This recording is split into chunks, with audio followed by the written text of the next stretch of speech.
Hello नमस्कार दोस्तों आज की इस वीडियो में हम एसएससी यानी स्टाफ सिलेक्शन कमीशन यानी कर्मचारी चयन आयोग ये जो है वीडियो सेक्शन 3 होने वाला है।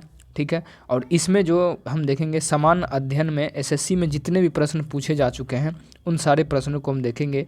ये एसएससी सीजीएल के लिए इम्पोर्टेंट है, एसएससी सीएचएसएल 10+2 हो, एसएससी सीपीओ टायर 1 हो या एसएससी जेई के लिए, ये सारे एग्ज़ाम्सों के लिए काफ़ी ही ज़्यादा महत्वपूर्ण है। इससे पहले के वीडियो में जो है हमने टेबल ऑफ कंटेंट में सेक्शन 1 को देख लिया था। सेक्शन 1 में जो था वो था इतिहास में एंशिएंट को देख लिया था हमने, मेडाइवल को, मॉडर्न को। यदि आपने नहीं देखा है तो जाकर आप उस वीडियो को पूरा देख सकते हैं और ऐसे सारे क्वेश्चन काफ़ी ही ज़्यादा महत्वपूर्ण है। उसके बाद सेक्शन 2 को हमने देखा था जिसमें राज्य व्यवस्था था, पॉलिटी एंड कॉन्स्टिट्यूशन, इसको भी हमने देख लिया था। यानी सेक्शन 1, सेक्शन 2 और आज की इस वीडियो में जो है हम देखेंगे सेक्शन 3। सेक्शन 3 में जो है भूगोल ज्योग्राफी यानी इंडियन एंड वर्ल्ड ज्योग्राफी को शामिल किया गया है। यानी सारे इस सेक्शन में जितने भी क्वेश्चन बनेगा उसको हम आज की इस वीडियो में पूरी ख़त्म कर लेंगे। ठीक है, तो चलिए हम चलते हैं। और ठीक उसी तरीके से जो है भूगोल के बाद हम अर्थव्यवस्था को करेंगे यानी सेक्शन 4 में आएगा। ठीक है, और सेक्शन 5 में जो है सामान्य विज्ञान के अंतर्गत जो है फिजिक्स आएगा। उसके बाद सामान्य विज्ञान के अंतर्गत जो है कंप्यूटर आएगा, इसको भी हम कंप्लीट करेंगे। एक एक करके जो है हम कंप्लीट करते जाएंगे सभी को। ठीक है, और ये बुक के बारे में हम बता दें कि खान सर के द्वारा ये जो है किताब लिखा गया है और काफ़ी ही ज़्यादा अच्छी है और सभी एग्ज़ाम्स को आपको कवर करेगा। यदि आप एसएससी के किसी भी एग्ज़ाम्स की तैयारी कर रहे हैं तो आपको ये वीडियो देखनी चाहिए पूरी। ठीक है, तो चलिए शुरू करते हैं। तो देखिए आज हम करेंगे भूगोल यानी geography, Indian and world geography. यदि आप नए हैं तो हमारे चैनल को सब्सक्राइब जरूर कर ले ताकि आने वाली वीडियो जो है आपकी जो नोटिफिकेशन आपके फ़ोन तक पहुंच जाए और सभी एग्ज़ाम्स की तैयारी आप बहुत अच्छे तरीके से कर पाएँ। तो देखिए सबसे पहले हम पहला क्वेश्चन की तरफ चलेंगे। पहला क्वेश्चन जो है हम देखते हैं, सारे एग्ज़ाम्स में पूछे जा चुके प्रश्न हैं, जैसे एसएससी सीजीएल में ये पूछा जा चुका है। ठीक है, तो चलिए देखते हैं। तो तारे का वर्ण निम्नलिखित में से जो है किसका सूचक होता है? तारे का जो वर्ण होता है वो किसका सूचक होता है? तो तारा जो है वो किसका सूचक होता है? तारे का वर्ण यानी रंग जो है किसका सूचक होता है? तारे में जो होता है तो वो जो होता है ताप का सूचक होता है यानी टेम्परेचर का सूचक होता है। Option number C. निम्नलिखित में से कौन सा देश संयुक्त राष्ट्र संघ सुरक्षा परिषद का अस्थायी सदस्य है? यानी निम्नलिखित में से कौन सा देश है जो संयुक्त राष्ट्र सुरक्षा परिषद का अस्थायी सदस्य है? अस्थायी सदस्य कौन है? तो फ्रांस जो है अस्थायी सदस्य है। फ्रांस कैसा सदस्य है? फ्रांस अस्थायी सदस्य, अस्थायी सदस्य है। ठीक है, फ्रांस। ब्रह्मांड के अध्ययन को किस नाम से जाना जाता है? ब्रह्मांड का जो अध्ययन है उसको किस नाम से जाना जाता है? ब्रह्मांड के जो अध्ययन है उसको क्या कहेंगे? तो ब्रह्मांड के जो अध्ययन है उसको हम बोलेंगे कॉस्मोलॉजी। ब्रह्मांड के अध्ययन को बोलेंगे कॉस्मोलॉजी। ब्रह्मांड के अध्ययन को कॉस्मोलॉजी, ब्रह्मांड के अध्ययन को क्या बोलेंगे? तो कॉस्मोलॉजी बोलेंगे। ब्रह्मांड के अध्ययन को कॉस्मोलॉजी बोलेंगे, यानी ऑप्शन नंबर बी।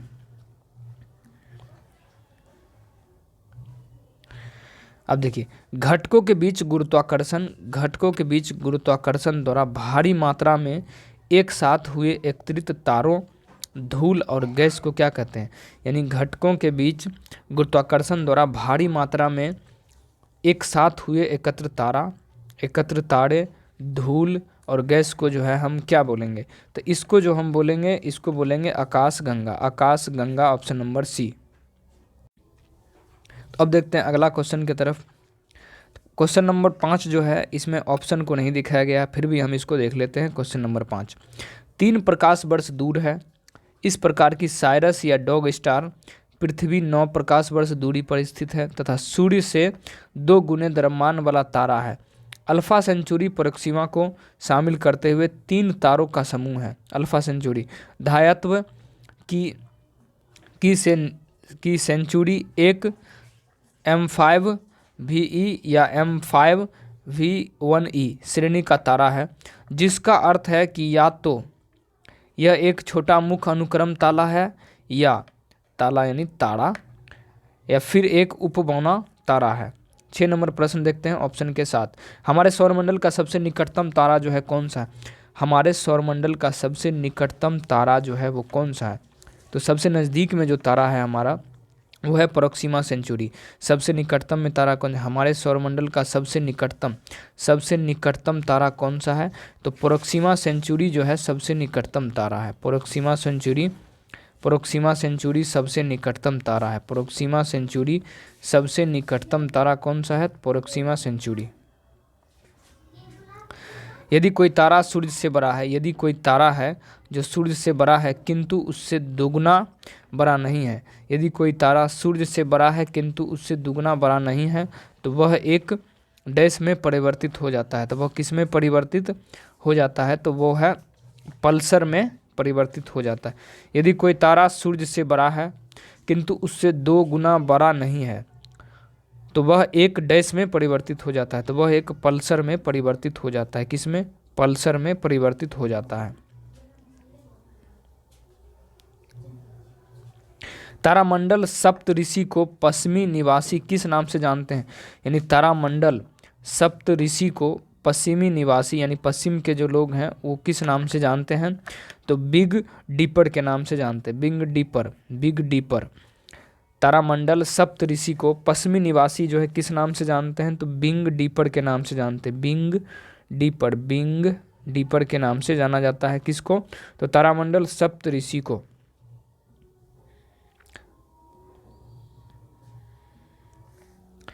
छः प्रकाश वर्ष दूरी पर है। 6 प्रकाश वर्ष दूरी पर है। क्वेश्चन नंबर कितना? 9 10 को देखते हैं। विदाउट ऑप्शन वाला हम छोड़ते चले जाएंगे। सौरमंडल के बाहर सिरियस नामक चमकीले तारे को डैश कहते हैं। यानी सौरमंडल के बाहर सिरियस नामक चमकीले तारे को क्या कहते हैं? तो इसको बोलेंगे डॉग स्टार।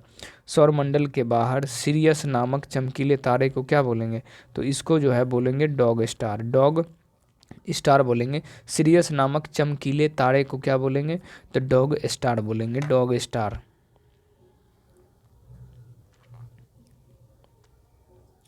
सूर्य का सबसे बाहरी परत को क्या कहते हैं? सूर्य की जो सबसे बाहरी परत होता है उसको क्या बोलेंगे?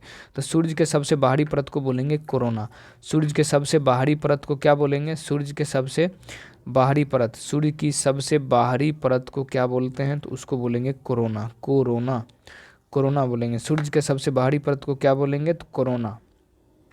सौर ऊर्जा किसके द्वारा उत्पन्न किया जाता है? सौर ऊर्जा जो है किसके द्वारा उत्पन्न किया जाता है? सौर ऊर्जा किसके द्वारा उत्पन्न किया जाता है? तो संलयन प्रक्रिया के द्वारा। सौर ऊर्जा किसके द्वारा उत्पन्न किया जाता है? तो संलयन प्रक्रिया के द्वारा। सौर ऊर्जा किसके द्वारा उत्पन्न किया जाता है? सौर ऊर्जा जो है यानी सूर्य ऊर्जा जो है किसके द्वारा उत्पन्न किया जाता है? सौर ऊर्जा यानी सूर्य ऊर्जा किसके द्वारा उत्पन्न किया जाता है? तो संलयन के प्रक्रिया के द्वारा। संलयन प्रक्रिया के द्वारा सौर ऊर्जा यानी सूर्य का ऊर्जा उत्पन्न किया जाता है। संलयन प्रक्रिया, ना कि विखंडन।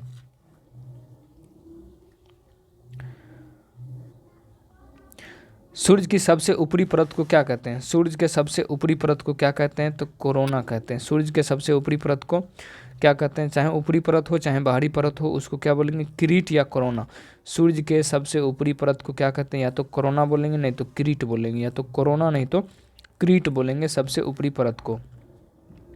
सूर्य का प्रकाश पृथ्वी तक कितने मिनट में पहुंचता है? सूर्य का जो प्रकाश होता है वो पृथ्वी पर कितने मिनट में पहुंचता है? तो ये जो पहुंचता है 8 मिनट 8 सेकंड में पहुंचता है। 8 मिनट 8 सेकंड में पहुंचता है। सूर्य का प्रकाश पृथ्वी तक कितने मिनट में पहुंचता है? तो 8 मिनट 8 सेकंड। सूर्य के चमकीले भाग को क्या कहते हैं? सूर्य का जो चमकीला भाग होता है तो उसको क्या बोलेंगे? तो सूर्य का जो चमकीला भाग होता है उसको बोलेंगे फोटोस्फीयर। सूर्य के चमकीले भाग को क्या बोलेंगे? तो फोटोस्फीयर बोलेंगे। सूर्य के चमकीले भाग को फोटोस्फीयर बोलेंगे। सूर्य के चमकीले भाग को फोटोस्फीयर बोलेंगे। सूर्य के चमकीले भाग को फोटोस्फीयर बोलेंगे। फोटोस्फीयर बोलेंगे। सूर्य के चमकीले भाग को क्या बोलेंगे? तो फोटोस्फीयर। हमारे सौरमंडल में सूर्य यानी तारा 9 ग्रह और हमारे मंडल में सूर्य 9 ग्रह और कितने उपग्रह हैं? यानी हमारे सौरमंडल में 9 ग्रह हैं और तो उपग्रह कितने होंगे? उपग्रह इसमें कितने होना चाहिए? ठीक है, तो इसको स्टार मार्क करके इसको छोड़ देते हैं। प्रकाश को सूर्य तक पृथ्वी आने में सन्निकट कितना का समय लगता है? प्रकाश को सूर्य से पृथ्वी तक आने में, प्रकाश को सूर्य से पृथ्वी तक आने में कितना समय लगता है? तो 8.31 मिनट, 8.31 मिनट, 8.31 मिनट लगता है। प्रकाश सूर्य से पृथ्वी तक आने में 8.31 मिनट लगता है, यानी 8 के पॉइंट में होना चाहिए। सबसे गर्म ग्रह जो होता है वो कौन है? सबसे गर्म ग्रह, सबसे गर्म ग्रह कौन सा है? सबसे गर्म ग्रह कौन सा है? तो शुक्र, शुक्र यानी वीनस। सबसे गर्म ग्रह कौन सा है? शुक्र यानी वीनस, शुक्र यानी वीनस। सबसे गर्म ग्रह की चर्चा बोलेगा तो गर्म। सबसे चमकीला ग्रह भी कौन? तो शुक्र। सबसे गर्म ग्रह कौन? तो शुक्र। बुध सूर्य से डैश ग्रह है, बुध जो है सूर्य से कैमा ग्रह है? तो बुध जो है सूर्य से पहला ग्रह है, यानी फर्स्ट ग्रह। बुध सूर्य से पहला ग्रह है, कौन सा है? तो पहला ग्रह है। बुध सूर्य से पहला ग्रह है। बुध जो है सूर्य से कौन सा ग्रह है? तो पहला ग्रह है, पहला ग्रह है, पहला ग्रह है। बुध, बुध सूर्य से कौन सा ग्रह है? तो पहला ग्रह है। आकार के अनुसार शुक्र का हमारे सौरमंडल में क्रमांक कितना है? तो छठा। आकार के अनुसार जो है, आकार का अनुसार शुक्र का हमारे सौरमंडल में क्रमांक कितना है? तो छठा क्रमांक है। आकार के अनुसार सौरमंडल में शुक्र का जो क्रमांक है वो कितना है? तो छठा क्रमांक है, यानी छठे स्थान पर शुक्र ग्रह है। निम्नलिखित में से कौन सा ग्रह सबसे गर्म है? तो सबसे गर्म ग्रह कौन सा है? तो सबसे गर्म ग्रह जो होगा वो होगा कौन? तो वो होगा वीनस। वीनस जो है सबसे गर्म ग्रह होगा, यानी शुक्र।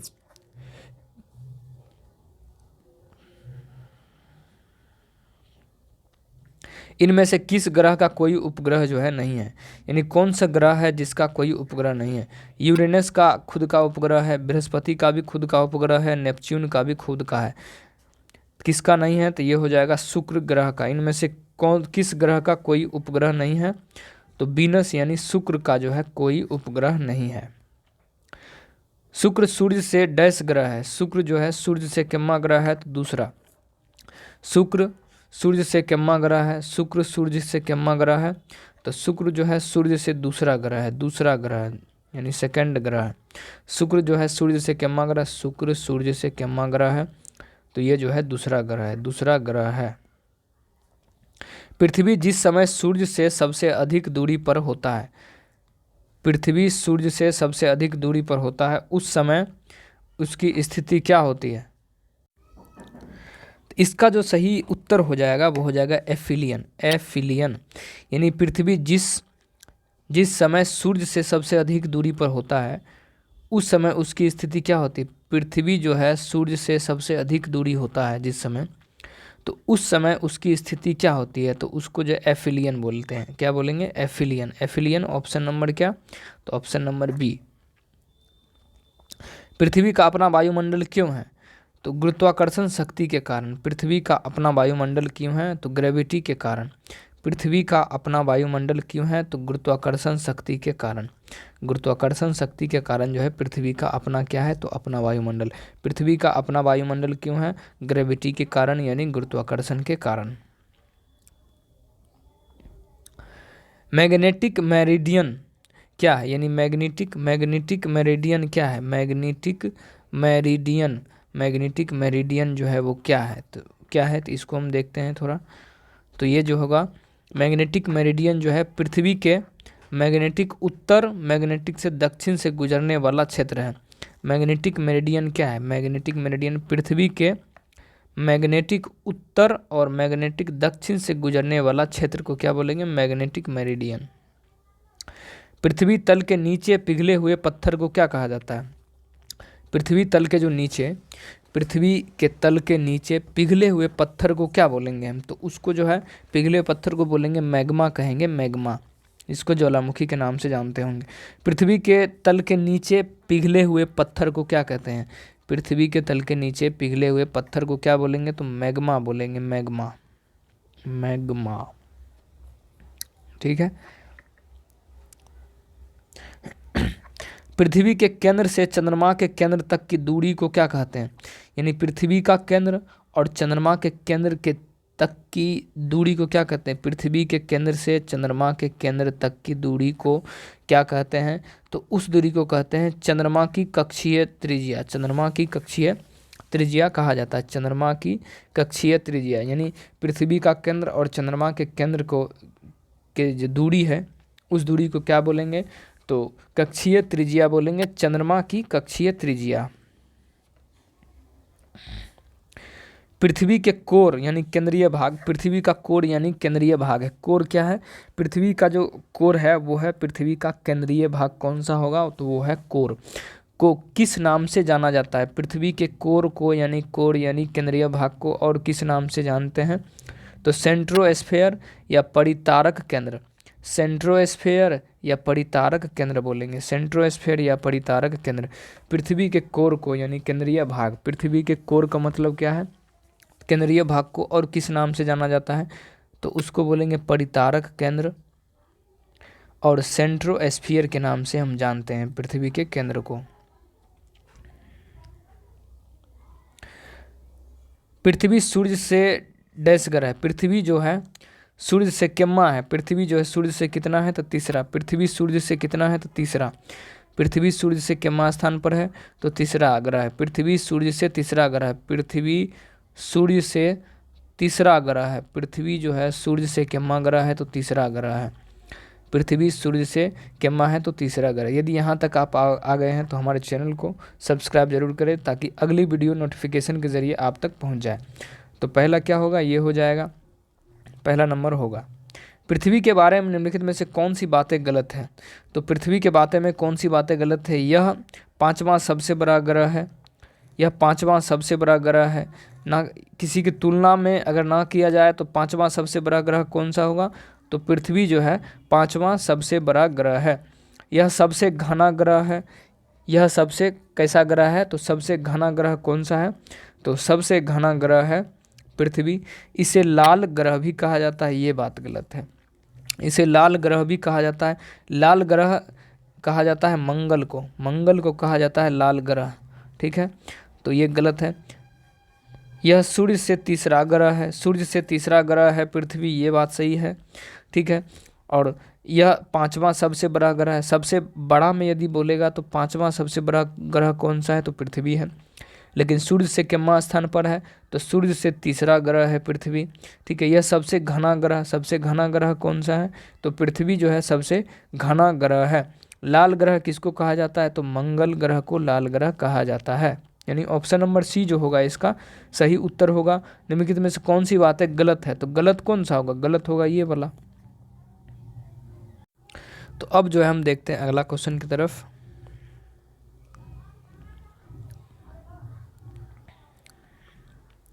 क्या एक स्थिर तारे के संदर्भ में पृथ्वी द्वारा अपनी कक्षा में दिए गए बिंदु पर लौटने के लिए लिया गया समय है? मतलब क्या है? तो ये जो है नक्षत्र वर्ष। देखिए, नक्षत्र वर्ष एक स्थिर तारे के संदर्भ में पृथ्वी के द्वारा अपनी कक्षा में दिए गए बिंदु पर लौटने के लिए लिया गया एक समय है, यानी सिडरियल ईयर। ठीक है, यानी नक्षत्र वर्ष, नक्षत्र वर्ष। अगला है, सबूत बताते हैं कि पृथ्वी पर जीवन का अस्तित्व करीब कितना साल पहले से है। यानी सबूत बताते हैं कि पृथ्वी पर जीवन का अस्तित्व लगभग कितना है? तो 3.5 बिलियन वर्ष पहले, 3.5 बिलियन वर्ष पहले से है। यानी कितना? 3.5 बिलियन ईयर। ठीक है, सबूत बताता है तो 3.5 बिलियन वर्ष पहले। पृथ्वी अपने धुरी के चारों तरफ किस दिशा में घूमती है? पृथ्वी अपनी धुरी के चारों तरफ किस दिशा में घूमती है? तो किस दिशा में घूमती है? तो पश्चिम से पूर्व यानी वेस्ट टू ईस्ट के रूप में पृथ्वी जो है घूमती है। पृथ्वी अपने धुरी के चारों तरफ किस दिशा में घूमती है? तो पश्चिम से पूर्व यानी वेस्ट टू ईस्ट। पृथ्वी का औसत तापमान जो है वो क्या है? पृथ्वी का औसत तापमान क्या होगा? पृथ्वी का औसत तापमान क्या है? पृथ्वी का औसत तापमान क्या है? पृथ्वी का औसत तापमान क्या है? पृथ्वी का औसत तापमान क्या है? पृथ्वी का औसत तापमान क्या है? पृथ्वी का औसत तापमान क्या है? पृथ्वी का औसत तापमान क्या है, तो पृथ्वी का औसत तापमान जो है 16 डिग्री सेल्सियस है, 16 डिग्री सेल्सियस, 16 डिग्री सेल्सियस। पृथ्वी का औसत तापमान 16 डिग्री सेल्सियस, पृथ्वी का औसत तापमान 16 degree Celsius. Option number A, पृथ्वी का औसत तापमान कितना, पृथ्वी का औसत तापमान 16 डिग्री सेल्सियस। इतने बार प्रश्नों को हम इसलिए करते हैं दोस्तों ताकि आपको दिमाग में फिर याद करने की ज़रूरत ना पड़े, ठीक है। पृथ्वी की सबसे बाहरी परत को हम क्या कहते हैं, पृथ्वी की सबसे बाहरी परत को क्या बोलेंगे, पृथ्वी की बाहरी परत को क्या बोलेंगे, क्रस्ट यानी पपड़ी। पृथ्वी के सबसे बाहरी परत को क्या बोलेंगे, क्रस्ट यानी पपड़ी, क्रस्ट यानी पपड़ी। यानी पृथ्वी के सबसे बाहरी जो परत है उसको हम क्या बोलेंगे, उसको पपड़ी बोलेंगे, पपड़ी, क्रस्ट बोलेंगे, पपड़ी बोलेंगे उसको। पृथ्वी की सबसे बाहरी परत को क्या बोलेंगे, तो क्रस्ट यानी पपड़ी बोलेंगे। पृथ्वी के सबसे बाहरी परत को क्रस्ट यानी पपड़ी बोलेंगे। पृथ्वी के सबसे बाहरी परत को क्रस्ट यानी पपड़ी, पृथ्वी के सबसे बाहरी परत को क्रस्ट यानी पपड़ी बोलेंगे हम, ठीक है।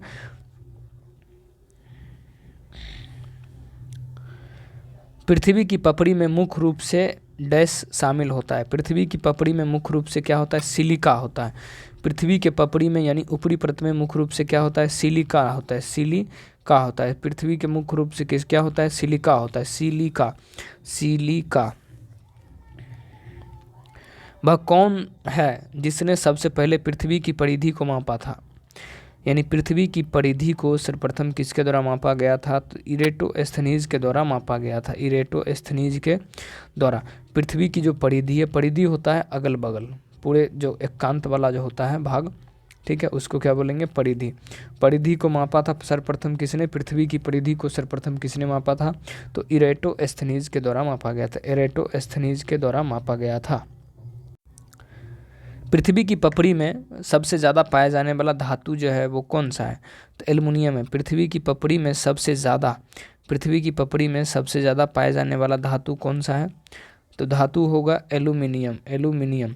अब देखते हैं, आपको कन्फ्यूजन होगा इस प्रश्न में कि पृथ्वी की पपड़ी में मुख्य रूप से कौन सा पाया जाता है, तो सिलिकन, सिलिका। पृथ्वी की पपड़ी में मुख्य रूप से सिलिका पाया जाता है, लेकिन पृथ्वी की पपड़ी में सबसे ज़्यादा कौन सा पाया जाता है, तो एल्युमिनियम जो है सबसे ज़्यादा। पृथ्वी की पपड़ी में सबसे ज़्यादा पाया जाने वाला धातु कौन सा है, धातु कौन सा है, तो एल्युमिनियम।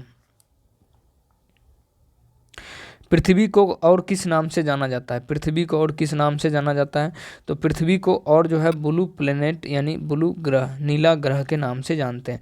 पृथ्वी को नीला ग्रह के नाम से जाना जाता है। पृथ्वी को और किस नाम से जाना जाता है, तो नीला ग्रह के नाम से पृथ्वी को जाना जाता है। पृथ्वी को नीला ग्रह के नाम से जाना जाता है, पृथ्वी को नीला ग्रह के नाम से भी जाना जाता है।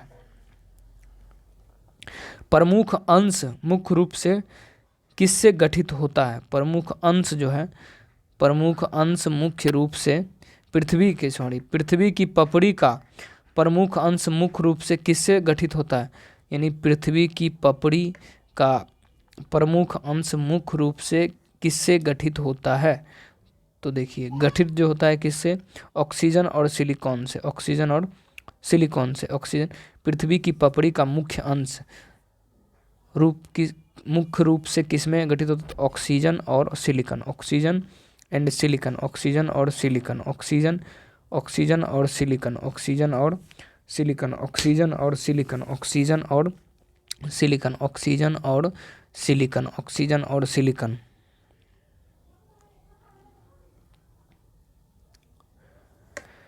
पृथ्वी सूर्य के चारों ओर घूमती है, पृथ्वी जो है सूर्य के चारों ओर घूमती है, पृथ्वी सूर्य के चारों ओर घूमती है।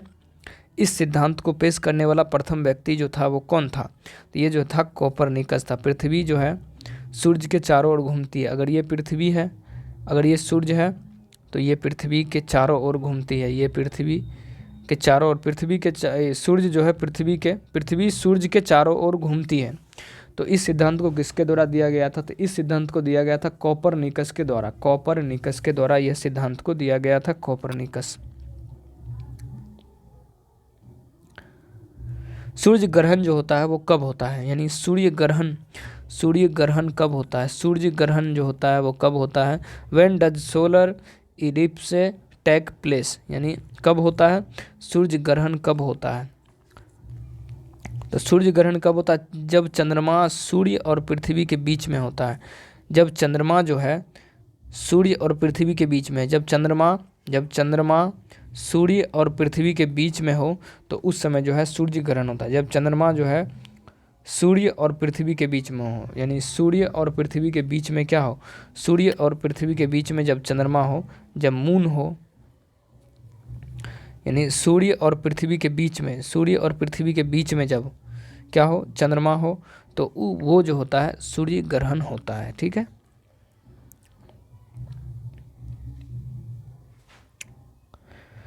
क्या पृथ्वी की सबसे ऊपरी कठोर सतह है? पृथ्वी की सबसे ऊपरी कठोर, पृथ्वी की सबसे ऊपरी कठोर सतह कौन सा है? तो लिथोस्फीयर। पृथ्वी के जो सबसे ऊपरी जो सतह है उसको क्या बोलेंगे? लिथोस्फीयर बोलेंगे, लिथोस्फीयर। पृथ्वी की सबसे ऊपरी कठोर सतह कौन सी है? तो लिथोस्फीयर, लिथोस्फीयर, लिथोस्फीयर। पृथ्वी की सबसे ऊपरी कठोर सतह कौन सा होगा? तो लिथोस्फीयर। पृथ्वी की सबसे ऊपरी कठोर सतह लिथोस्फीयर। पृथ्वी की सबसे ऊपरी सतह कौन सा है? तो लिथोस्फीयर होगा, लिथोस्फीयर, लिथोस्फीयर। पृथ्वी की सबसे ऊपरी कठोर सतह कौन सा होगा? तो लिथोस्फीयर। पृथ्वी की सबसे ऊपरी कठोर सतह है होता है तो लिथोस्फीयर होता है सबसे ऊपरी कठोर सतह। पृथ्वी की आंतरिक संरचना के संदर्भ में निम्नलिखित कथनों पर विचार कीजिए। पृथ्वी की जो आंतरिक संरचना है उसके बारे में हमें विचार करना है।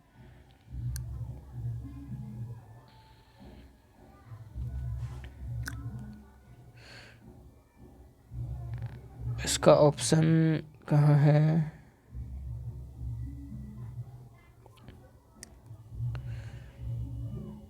यानी ऑप्शन जो पहले पढ़ते हैं तब हमको लगा सिर्फ एक्सप्लेनेशन दिया है इसका। तो देखिए पहला को देखेंगे, पृथ्वी की करोड बहुत भारी पदार्थों से बनी है। पृथ्वी की जो करोड है, पृथ्वी की जो करोड है, यानी करोड बहुत भारी पदार्थों से बना है। पृथ्वी का करोड बहुत भारी पदार्थों से क्या है? बना है। दूसरा देखेंगे, मेटल मोहो अशांत से आरंभ होकर 2900 किलोमीटर की गहराई तक जाता है, 2900 किलोमीटर की गहराई तक जाता है। मेंटल के ऊपरी भाग में पाया जाने वाला पदार्थ को क्या बोलेंगे? मैग्मा बोलेंगे। मेंटल के ऊपरी पदार्थ में पाया जाने वाला भाग को क्या बोलेंगे? मैग्मा। यानी जो प्रश्न सही है वो होगा तीनों, 1 और 2 और 3, यानी सभी सही है ऑप्शन नंबर सी।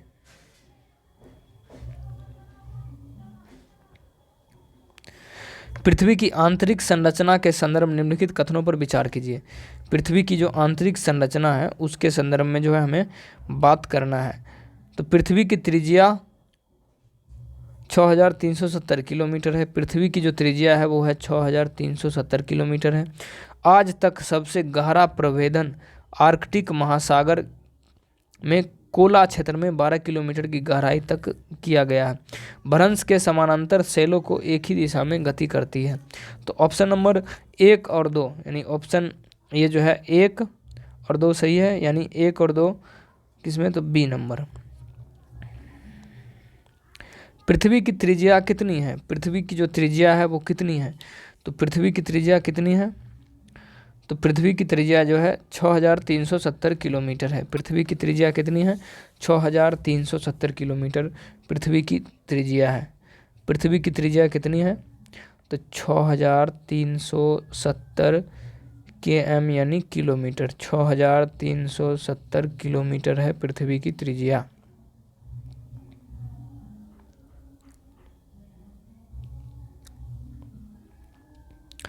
पृथ्वी की परपटी का आधा भाग, पृथ्वी की परपटी का आधा भाग किस खनिज से बना हुआ है? पृथ्वी की परपटी का आधा भाग किस खनिज से बना हुआ है? तो फेल्डस्पर से बना हुआ है। पृथ्वी की परपटी जो है, जो ऊपरी भाग है का आधा भाग जो है किस खनिज से बना हुआ है? तो फेल्डस्पर से बना हुआ है, फेल्डस्पर से बना हुआ है। पृथ्वी की पपड़ी का आधा भाग किससे बना हुआ है? तो फेल्डस्पर से बना हुआ है। कौन सा तत्व पृथ्वी के परपटी के द्रव्यमान का 46.6% है? कौन सा तत्व जो है पृथ्वी के परपटी के द्रव्यमान का 46.6% है? तो ऑक्सीजन, 46.6%। कौन सा तत्व पृथ्वी के परपटी के द्रव्यमान का 46.6% है? तो ऑक्सीजन जो है पृथ्वी के परपटी का 46.6% क्या है? तो ऑक्सीजन है। आकार के संदर्भ में मंगल का हमारे सौरमंडल में कितना स्थान है? तो आकार के अनुसार मंगल का हमारे सौरमंडल में जो है स्थान है वो है 7वां। कितना स्थान है? तो 7वां स्थान है। 7वां स्थान है आकार के अनुसार कितना? तो 7वां स्थान है। सूर्य और पृथ्वी के मध्यमान दूरी क्या है? सूर्य और पृथ्वी, देखिए सूर्य और पृथ्वी के बीच की जो दूरी है वो क्या है? सूर्य और पृथ्वी के बीच की जो दूरी है वो है 14 करोड़ 96 लाख किलोमीटर। सूर्य और पृथ्वी की मध्यमान यानी सूर्य और पृथ्वी के बीच की जो दूरी है 14 करोड़ 96 लाख, 14 करोड़ 96 लाख किलोमीटर है। 14 करोड़ 96 लाख किलोमीटर किसकी दूरी है? सूर्य और पृथ्वी की जो दूरी है वो है 14 करोड़ 96 लाख किलोमीटर, यानी 150 मिलियन किलोमीटर भी बोला जाता है, या 149.6 या 149 मिलियन किलोमीटर। ठीक है, यानी ऑप्शन नंबर सी इसका सही उत्तर होगा। कौन सा ग्रह लाल ग्रह के नाम से भी जाना जाता है? तो लाल ग्रह के नाम से जाना जाता है, मंगल ग्रह को जाना जाता है लाल ग्रह के नाम से। ऑप्शन नंबर इधर देखते हैं, तो ऑप्शन नंबर सी लाल ग्रह के नाम से। निम्नलिखित में से कौन सा एक बौना ग्रह नहीं है? तो बौना ग्रह जो है कौन सा नहीं है? तो मंगल ग्रह जो है बौना ग्रह नहीं है। ठीक है, अब देखिए बौना ग्रह कौन कौन है। मैकमेक, यह एक बौना ग्रह की श्रेणी में आता है। मैकमेक कौन सा है? तो बौना ग्रह, मैकमेक बौना ग्रह की श्रेणी में आता है। प्लूटो जो हो गया बौना ग्रह की श्रेणी में आता है। एरीस बौना ग्रह की श्रेणी में आ गया। मैकमेक बौना ग्रह है, प्लूटो बौना ग्रह है, एरीस बौना ग्रह है। मंगल ग्रह जो है वो बौना ग्रह की श्रेणी में नहीं आता है। यानी कौन कौन आता है? एरीस जो है बौना ग्रह है, प्लूटो बौना ग्रह है, मैकमेक कौन सा ग्रह है? तो बौना ग्रह। मंगल है तो नहीं है। इनमें से सबसे छोटा ग्रह जो है कौन सा है? इनमें से सबसे छोटा ग्रह कौन सा है? तो सबसे छोटा ग्रह कौन है? इनमें से की बात करी जा रही है, तो इसमें मंगल जो है सबसे छोटा ग्रह है। मंगल इसमें सबसे छोटा ग्रह है। मंगल इसमें क्या है? तो सबसे छोटा ग्रह कौन सा है? तो इसमें मंगल है। मंगल ग्रह सूर्य से कितना स्थान पर है? मंगल ग्रह सूर्य से चौथा स्थान पर है। मंगल ग्रह जो है सूर्य से कितना स्थान पर है? तो मंगल ग्रह जो है सूर्य से चौथे स्थान पर है। चौथे स्थान पर है मंगल ग्रह, सूर्य से कितना स्थान पर है? तो चौथे स्थान पर जो है मंगल ग्रह सूर्य से चौथे स्थान पर है। किस ग्रह के अधिकतम उपग्रह होते हैं? सबसे ज़्यादा जो उपग्रह हैं वो किस ग्रह के हैं? तो वह जुपिटर यानी बृहस्पति का सबसे ज़्यादा उपग्रह है। बृहस्पति का सबसे ज़्यादा ग्रह, बृहस्पति का सबसे ज़्यादा, बृहस्पति का सबसे ज़्यादा, बृहस्पति का सबसे ज़्यादा। ठीक है, आकार के संदर्भ में बृहस्पति का आकार के संदर्भ में बृहस्पति हमारे मंडल में, आकार के संदर्भ में बृहस्पति हमारे मंडल में कितना स्थान है? तो बृहस्पति जो है पहला स्थान है। आकार के मामले में सबसे बड़ा है तो कौन? तो बृहस्पति ग्रह जो है सबसे बड़ा है। सबसे छोटा की यदि बात करी जाए तो बुध जो है सबसे छोटा ग्रह है। बुध जो है सबसे छोटा ग्रह है। पृथ्वी का स्थान कितना है? तीसरा स्थान पर जो है पृथ्वी है। आकार के मामले में नहीं, आकार के संदर्भ में शनि हमारे सौरमंडल में कितने स्थान पर है? तो आकार के मामले में शनि जो है दूसरे स्थान पर है। आकार के मामले में शनि ग्रह जो है सौरमंडल में कौन से स्थान पर है? तो दूसरे स्थान पर जो है शनि है, दूसरे स्थान पर। निम्नलिखित में से कौन सा एक आंतरिक ग्रह नहीं है? आंतरिक ग्रह कौन नहीं है? तो शनि जो है आंतरिक ग्रह नहीं है। कौन एक आंतरिक ग्रह नहीं है? तो शनि। टाइटन किस ग्रह का उपग्रह है? टाइटन किस ग्रह का उपग्रह है? टाइटन जो है किस ग्रह का उपग्रह है? तो टाइटन जो है शनि का उपग्रह है। टाइटन किसका उपग्रह है? तो टाइटन जो है शनि ग्रह का एक उपग्रह है। शनि सूर्य से कितना ग्रह है? शनि जो है सूर्य से छठा ग्रह है। शनि जो है सूर्य से कितना ग्रह है? शनि सूर्य से छठा ग्रह है। शनि जो है सूर्य से कितना ग्रह है? तो छठवां ग्रह है। छठवां ग्रह है शनि जो है सूर्य से छठा ग्रह है। शनि जो है सूर्य से कितना ग्रह है? तो छठा ग्रह है। निम्नलिखित में से कौन सा बौना ग्रह है? तो बौना ग्रह इनमें से कौन है ये हमें बताना है। तो एरीस जो है वो है बौना ग्रह। बौना ग्रह कौन सा होगा? एरीस जो है बौना ग्रह है। एरीस बौना ग्रह। एरीस कौन सा ग्रह है? तो एरीस एक बौना ग्रह है। ठीक है। प्लूटो की खोज जो है किसने किया था? प्लूटो की खोज किसके द्वारा किया गया था? प्लूटो की खोज क्लाइड टोम्बो के द्वारा किया गया था। क्लाइड टोम्बो के द्वारा प्लूटो की खोज किया गया था। Clyde Tombow. प्लूटो की खोज किसने की थी? तो क्लाइड टोम्बो के द्वारा प्लूटो की खोज किया गया था। आकार के संदर्भ में यूरेनस का हमारे सौरमंडल में कितना स्थान है? आकार के संदर्भ में यूरेनस का हमारे सौरमंडल में कितना स्थान है? तो तीसरा स्थान है। आकार के संदर्भ में यूरेनस का आकार हमारे सौरमंडल में कितना है? तो तीसरा। आकार के संदर्भ में वरुण हमारे सौरमंडल में कौन से स्थान पर है? आकार के संदर्भ में वरुण हमारे सौरमंडल में कौन से स्थान पर है? तो वो है चौथे स्थान पर। चौथे स्थान पर वरुण हो गया, चौथे स्थान पर।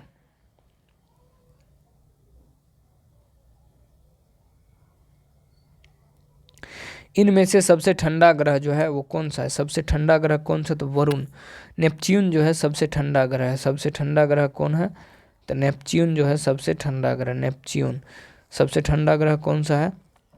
तो सबसे ठंडा ग्रह कौन सा है? तो वरुण जो है सबसे ठंडा ग्रह। वरुण सबसे ठंडा ग्रह कौन सा है? तो वरुण सबसे ठंडा ग्रह है। वरुण सबसे ठंडा ग्रह। वरुण जो है सबसे ठंडा ग्रह है। वरुण सबसे ठंडा ग्रह। वरुण सबसे ठंडा ग्रह कौन सा है? तो वरुण सबसे ठंडा ग्रह। वरुण सबसे ठंडा ग्रह है। वरुण सबसे ठंडा ग्रह है।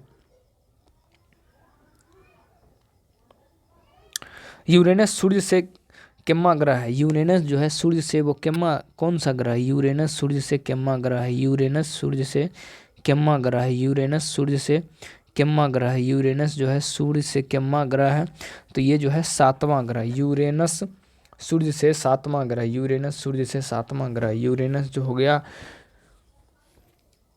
सूर्य से कितना ग्रह है? तो सातवां ग्रह। यूरेनस सूर्य से सातवां ग्रह है।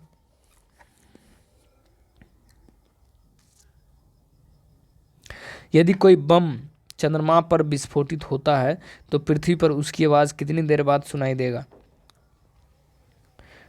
यदि कोई बम चंद्रमा पर विस्फोटित होता है, यदि कोई बम चंद्रमा पर फटता है तो उसकी आवाज़ पृथ्वी तक कितनी देर बाद सुनाई देगी? तो आप विस्फोट की ध्वनि नहीं सुन सकते। आप विस्फोट की ध्वनि नहीं सुन सकते।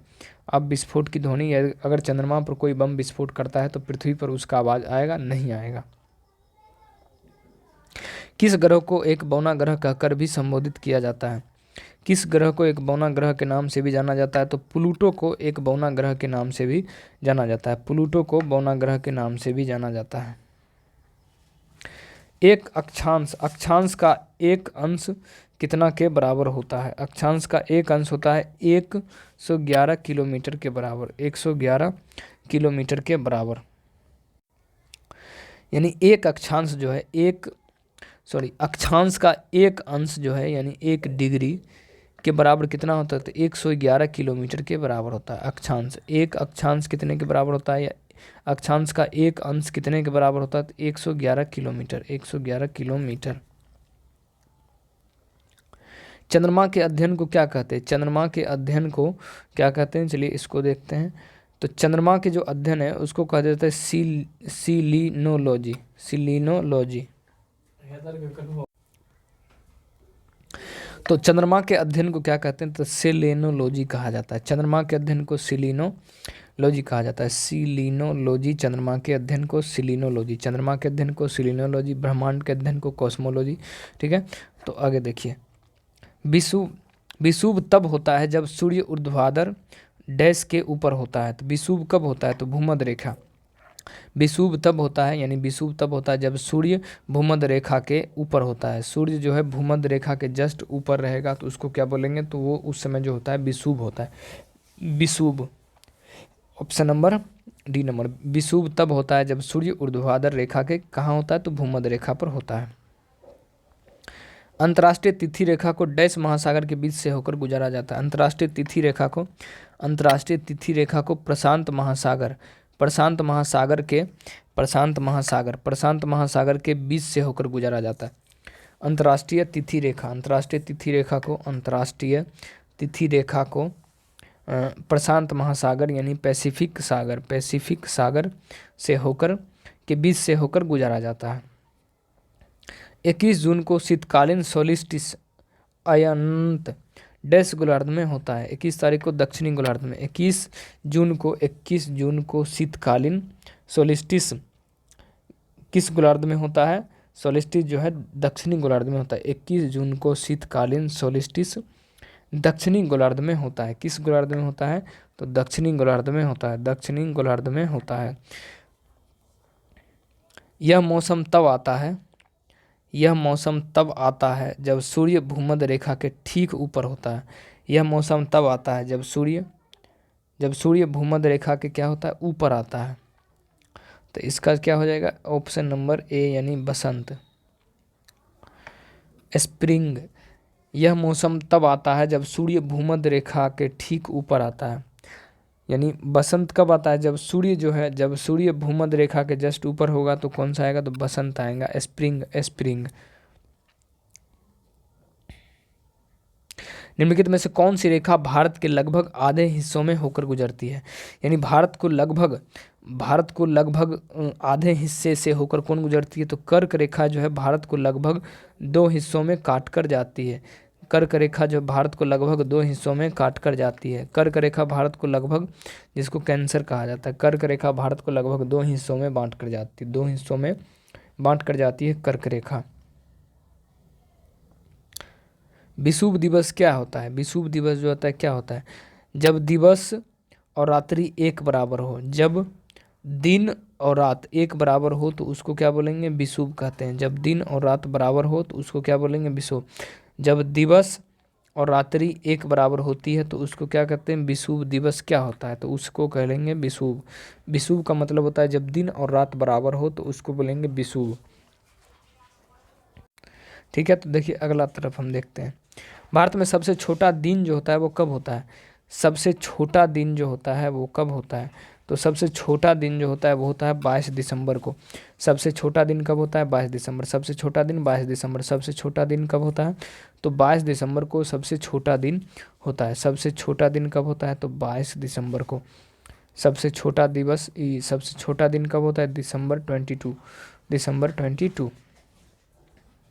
सूर्य भूमध्य रेखा पर ऊर्ध्वाधर कब चमकता है? सूर्य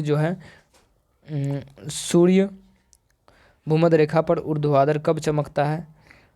तो वर्ष में 2 बार। ठीक है, सूर्य भूमध्य रेखा पर ऊर्ध्वाधर कब चमकता है? तो वर्ष में 2 बार। एक वर्ष में 2 बार जो है सूर्य ऊर्ध्वाधर चमकता है। सूर्य भूमध्य रेखा पर ऊर्ध्वाधर कितनी बार चमकता है? तो 2 बार चमकता है। सूर्य भूमध्य रेखा पर ऊर्ध्वाधर कितने बार चमकता है? तो 2 बार चमकता है।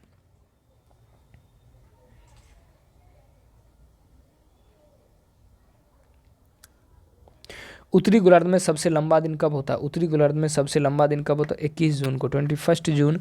उत्तरी गोलार्ध में सबसे लंबा दिन कब होता है? तो 21 जून को उत्तरी गोलार्ध में सबसे लंबा दिन होता है। 21 जून को उत्तरी गोलार्ध में सबसे लंबा दिन, उत्तरी गोलार्ध में वर्ष में सबसे लंबा दिन कब होता है? तो 21 जून को, 21 जून। उत्तरी गोलार्ध में सबसे लंबा दिन कब होता है? उत्तरी गोलार्ध में सबसे लंबा दिन कब होता है? तो उत्तरी गोलार्ध में सबसे लंबा दिन होता है 21 जून को, 21 जून को उत्तरी गोलार्ध में सबसे लंबा दिन होता है, सबसे लंबा दिन। उत्तरी गोलार्ध में सबसे छोटा दिन जो होता है कब होता है? उत्तरी गोलार्ध में सबसे छोटा दिन होता है 22 दिसंबर को। सबसे छोटा दिन 22 दिसंबर को, और सबसे बड़ा दिन अगर बोले तो सबसे बड़ा दिन होता है 21 जून को। उत्तरी गोलार्ध में सबसे बड़ा दिन 21 जून को, सबसे छोटा दिन 22 दिसंबर को। सबसे छोटा दिन 22 दिसंबर। दोनों गोलार्धों पर समान दिन और रात कब होते हैं? दोनों गोलार्धों में समान दिन और रात इन दोनों में कब होता है?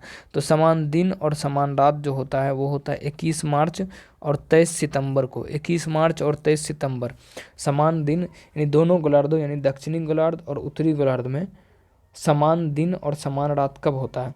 तो ये जो होता है 21 मार्च और 23 सितंबर को, यानी 21 मार्च और 23 सितंबर को दक्षिणी गोलार्ध में भी और उत्तरी गोलार्ध में भी दिन और रात बराबर होता है।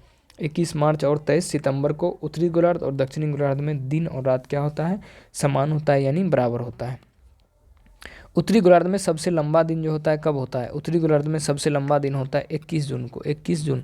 उत्तरी गोलार्ध में सबसे लंबा दिन होता है 21 जून को, 21 जून। उत्तरी गोलार्ध में सबसे लंबा दिन कब होगा? 21 जून को। सबसे छोटा दिन अगर बोले तो 22 दिसंबर को। दिन और रात बराबर कब होगा? तो 21 मार्च और 23 सितंबर को, 21 मार्च और 23 सितंबर, 21 मार्च और 23 सितंबर को बराबर होगा। देखिए, सबसे लंबा दिन होगा उत्तरी गोलार्ध में, सबसे लंबा दिन 21 जून को, सबसे छोटा दिन होगा 22 दिसंबर को, सबसे छोटा दिन 22 दिसंबर को। दिन और रात कब बराबर होगा?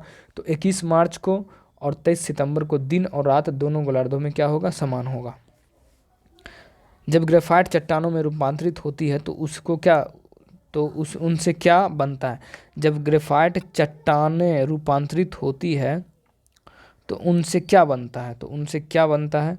तो उनसे जो है बनता है नाइस बनता है, नाइस। जब ग्रेफाइट चट्टानें रूपांतरित होती है तो उनसे क्या बनता है? तो नाइस बनता है। क्या बनता है? नाइस बनता है, नाइस बनता है। जियोलाइट जो है वो क्या है? जियोलाइट क्या है? जियोलाइट क्या है? जियोलाइट क्या है? जियोलाइट क्या है? तो जियोलाइट जो hydrated sodium aluminium silicate. Zeolite क्या है? तो hydrated sodium aluminium silicate. Hydrated sodium aluminium silicate जो है जियोलाइट है। जियोलाइट क्या है? तो हाइड्रेटेड सोडियम एल्युमिनियम और सिलिकेट जो है जियोलाइट है। संगमरमर डैश की एक कायांतरित चट्टान है। संगमरमर कहते हैं, संगमरमर जो है चूना पत्थर यानी लाइमस्टोन। संगमरमर चूना का पत्थर की एक कायांतरित चट्टान है। संगमरमर चूने का पत्थर, संगमरमर जो है चूने का पत्थर की एक कायांतरित चट्टान है। संगमरमर किस तरह की चट्टान है? तो कायांतरित चट्टान है चूने पत्थर।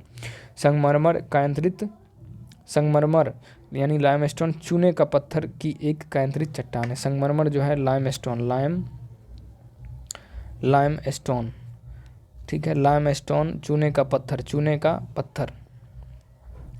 निम्नलिखित में से कौन सा आग्नेय सेल नहीं है? आग्नेय सेल कौन नहीं है? तो डोलोमाइट, डोलोमाइट जो है आग्नेय सेल नहीं है। निम्नलिखित में से कौन सा आग्नेय सेल नहीं है? देखो आग्नेय सेल कौन है? ग्रेनाइट कौन सा है? ग्रेनाइट एक आग्नेय सेल है, ठीक है। बेसाल्ट एक आग्नेय सेल है यानी आग्नेय चट्टान है। गेब्रो एक आग्नेय सेल है। ग्रेनाइट आग्नेय सेल है, बेसाल्ट आग्नेय सेल है, गेब्रो आग्नेय सेल है, लेकिन डोलोमाइट क्या आग्नेय सेल है? नहीं, डोलोमाइट आग्नेय सेल नहीं है। ग्रेनाइट किस प्रकार की सेल है? ग्रेनाइट जो है वो किस प्रकार की सेल है? तो ग्रेनाइट जो है एक आग्नेय सेल है। ग्रेनाइट आग्नेय सेल है। ग्रेनाइट को किस प्रकार की सेल है?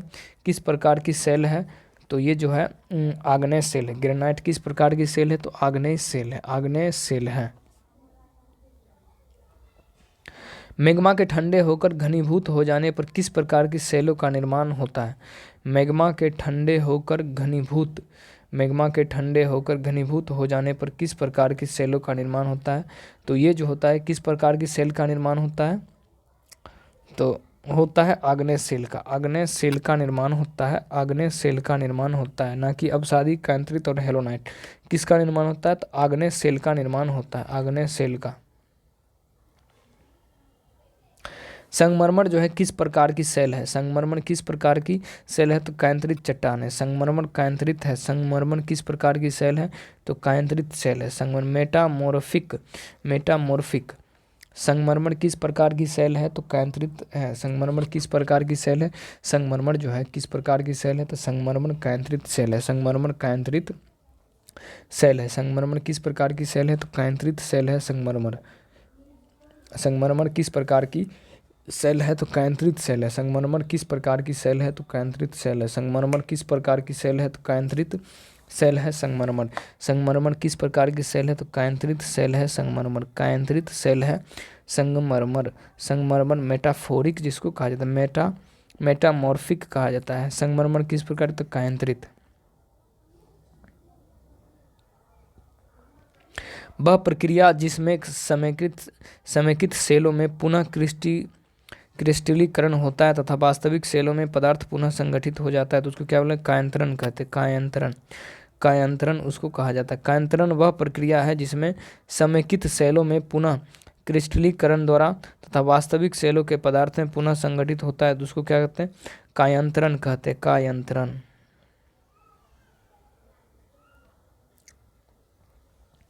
इनमें कौन सी अवसादी सेल है? तो अवसादी सेल जो है इनमें से कौन है?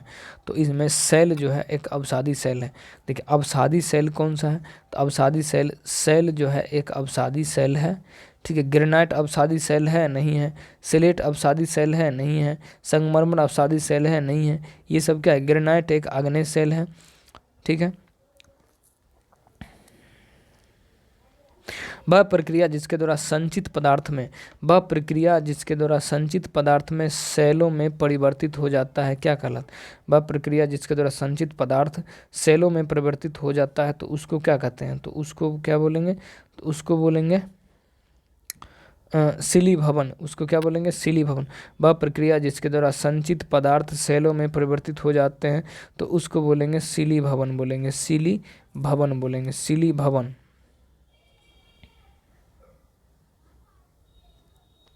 सुनामी नाम किसे,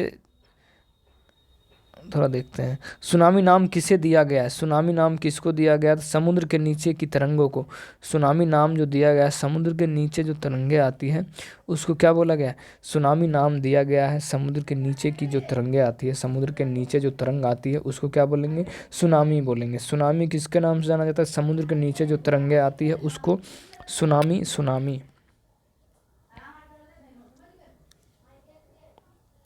पृथ्वी की परत की भीतरी परत, पृथ्वी की परत की जो भीतरी परत, पृथ्वी की परत की भीतरी की हलचल का अध्ययन किसके द्वारा किया जाता है? पृथ्वी की परत की भीतरी की हलचल का अध्ययन किसके द्वारा किया जाता है? तो ये जो है भूकंप विज्ञान, इसके अंतर्गत जो है इसका अध्ययन किया जाता है। भूकंप विज्ञान के अंतर्गत इसका अध्ययन जो है किया जाता है। भूकंप विज्ञान के अंतर्गत इसका अध्ययन किया जाता है। भूकंप विज्ञान के अंदर, ठीक है ना। भूविज्ञान नहीं, यानी पृथ्वी के भीतर की बात हो रही है तो भूकंप की विज्ञान की के अंतर्गत इसको हम देखेंगे। पृथ्वी की आंतरिक संरचना के संदर्भ में हम इसको थोड़ा देखते हैं।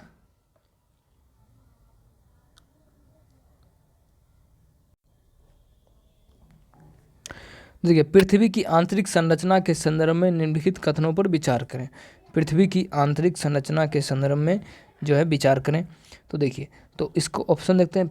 पी तरंगे ध्वनि तरंगे जैसी होती है, ये केवल ठोस पदार्थों से होकर गुजरती है। यानी पी तरंगे, इसमें बोला जा रहा है कि पी तरंगे सिर्फ ठोस तरंगों से होकर ही, ठोस पदार्थों से होकर ही गुजरता है। दूसरा है कि महाद्वीपीय भूपर्पटी की औसत मोटाई जो है 30 किलोमीटर होती है। महाद्वीपीय भूपर्पटी की औसत ऊंचाई 30 किलोमीटर होती है। तीसरा है कि धरातलीय तरंगे भूकंप लेखी पर अंत में अभिलेखित होती है। तो इसका जो सही उत्तर हो जाएगा वो हो जाएगा 2 और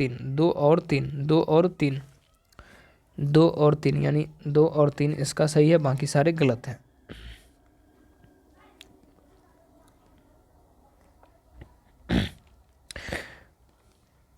भूकंप के संदर्भ में निम्नलिखित कथनों पर विचार कीजिए। भूकंप के संदर्भ में निम्नलिखित कथनों पर विचार कीजिए। तो भूकंप के संदर्भ में निम्नलिखित पर विचार कीजिए। पहला है, वह स्थान जहां से भूकंप की ऊर्जा निकलती है उसे अभिअव केंद्र कहा जाता है।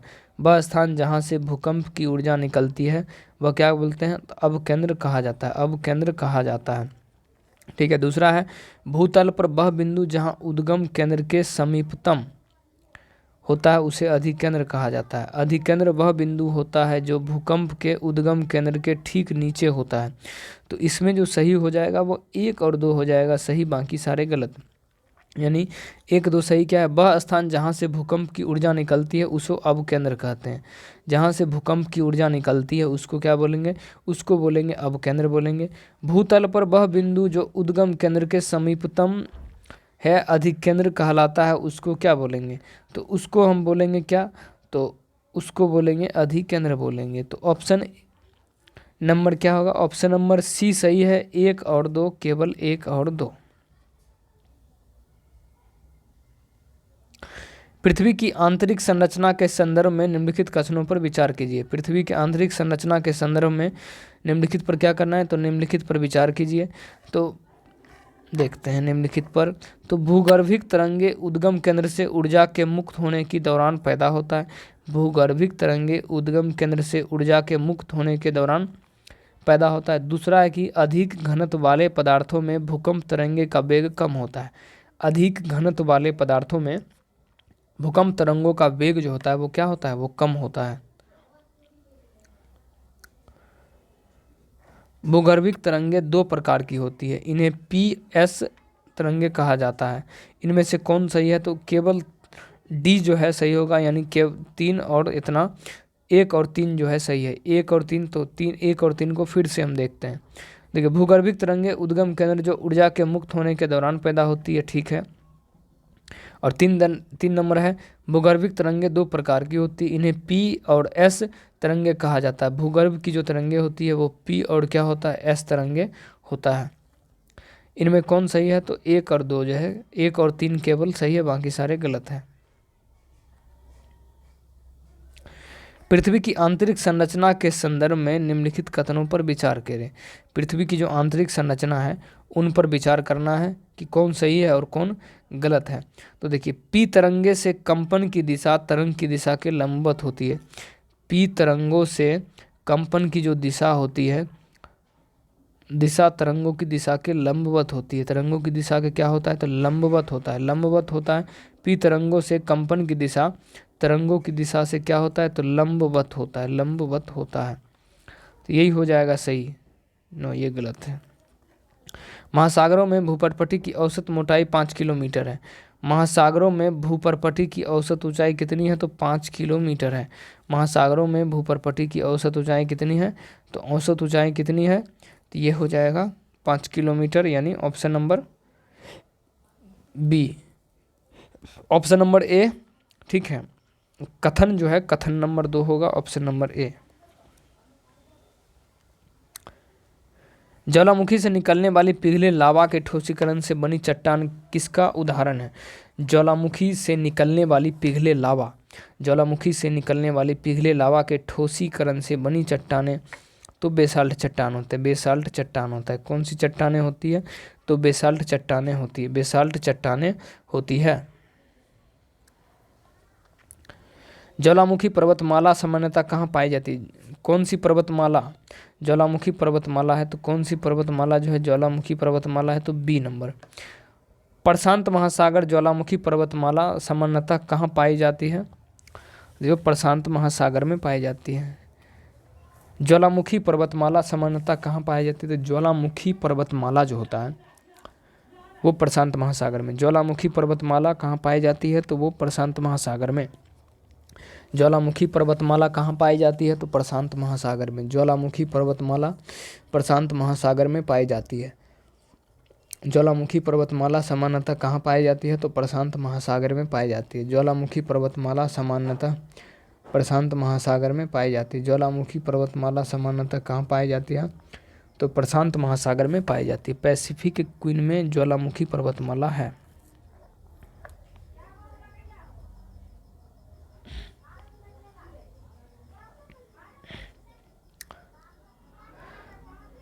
तटों से हल्की समुद्र अभिमुखी ढलान को क्या कहते हैं, तटों से हल्की समुद्री अभिमुखी ढलान क्या कहते हैं, तटों से हल्की समुद्री अभिमुख ढलान को क्या बोलते हैं, तो उसको बोलते हैं महाद्वीपीय कगार बोलते हैं। महाद्वीपीय कगार यानी कॉन्टिनेंटल है सेल्फ बोला जाता है। तटों से हल्की समुद्री अभिमुखी ढलान को क्या कहते हैं, तो अभिमुखी ढलान को क्या कहते हैं, तो अभिमुखी ढलान को महाद्वीपीय कगार कहते हैं। महाद्वीपीय कगार कहा जाता है, महाद्वीपीय कगार कहा जाता है, महाद्वीपीय कगार।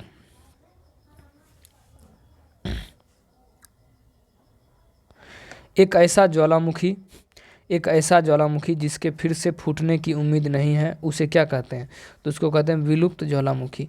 एक ऐसा ज्वालामुखी जो फिर से फूटने की कगार पर नहीं है, एक ऐसा ज्वालामुखी जो फिर से फूटने की कगार पर नहीं है, फिर से फूटने की उम्मीद नहीं है, उसको क्या बोलेंगे, तो उसको हम बोलेंगे विलुप्त ज्वालामुखी। विलुप्त ज्वालामुखी उसको बोलेंगे, विलुप्त ज्वालामुखी उसको बोलेंगे। कौन सा ज्वालामुखी, तो विलुप्त ज्वालामुखी उसको बोलेंगे, विलुप्त ज्वालामुखी, विलुप्त ज्वालामुखी।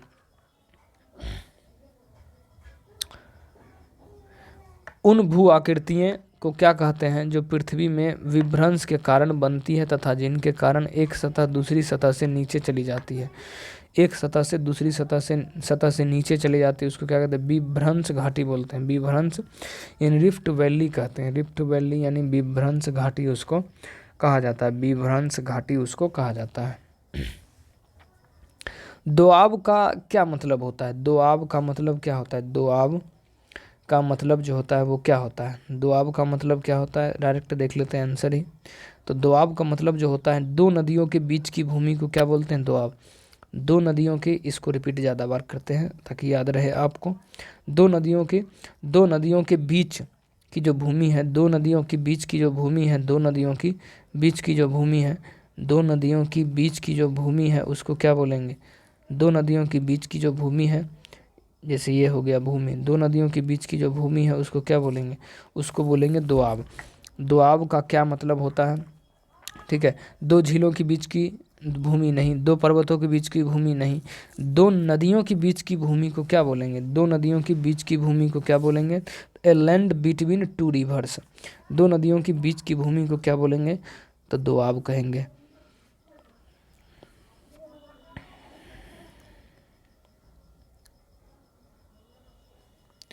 मुख्य समुद्र से संकीर्ण पट्टी द्वारा आंशिक रूप से या पूरी तरह से अलग किए गए समुद्री जाल के विस्तार को क्या कहते हैं, तो उसको बोलते हैं लेगून कहा जाता है, उसको लेगून कहा जाता है, लेगून। मुख्य समुद्र से संकीर्ण पट्टी द्वारा आंशिक रूप से या पूरी तरह से अलग किए गए समुद्री जाल के विस्तार को क्या कहते हैं, तो समुद्री जाल के विस्तार को क्या कहते हैं, लेगून कहा जाता है, लेगून कहा जाता है, लेगून। ठीक है, देखिए, मुख्य समुद्री से संकीर्ण पट्टी द्वारा आंशिक रूप से पूरी तरह से अलग किए गए समुद्री जाल के विस्तार को क्या कहते हैं, तो लेगून कहा जाता है, लेगून कहा जाता है, क्या कहा जाता है, लेगून। बाढ़ के दौरान नदी के जाल, बाढ़ के दौरान नदी चैनल के किनारों के साथ बने चौड़े एवं नीचे किनारबंदी को क्या कहते हैं, तो इसको बोलेंगे तटबंध कहते हैं। बाढ़ के दौरान नदी चैनल के किनारे, नदी के किनारे साथ बने चौड़े एवं नीचे किनारबंदी को क्या कहते हैं, तो उसको बोलते हैं तटबंध कहते हैं, तटबंध।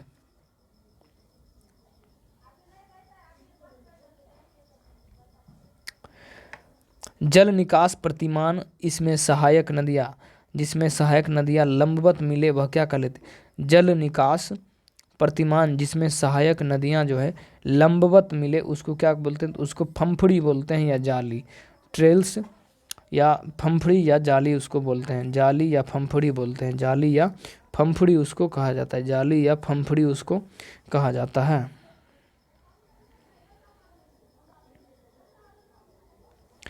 तरंग कटाव से बनने वाली भूमि को क्या कहते हैं, तरंग कटाव से बनने वाली भूमि को क्या कहते हैं, तो रोध द्रवीय कहेंगे। तरंग कटाव से बनने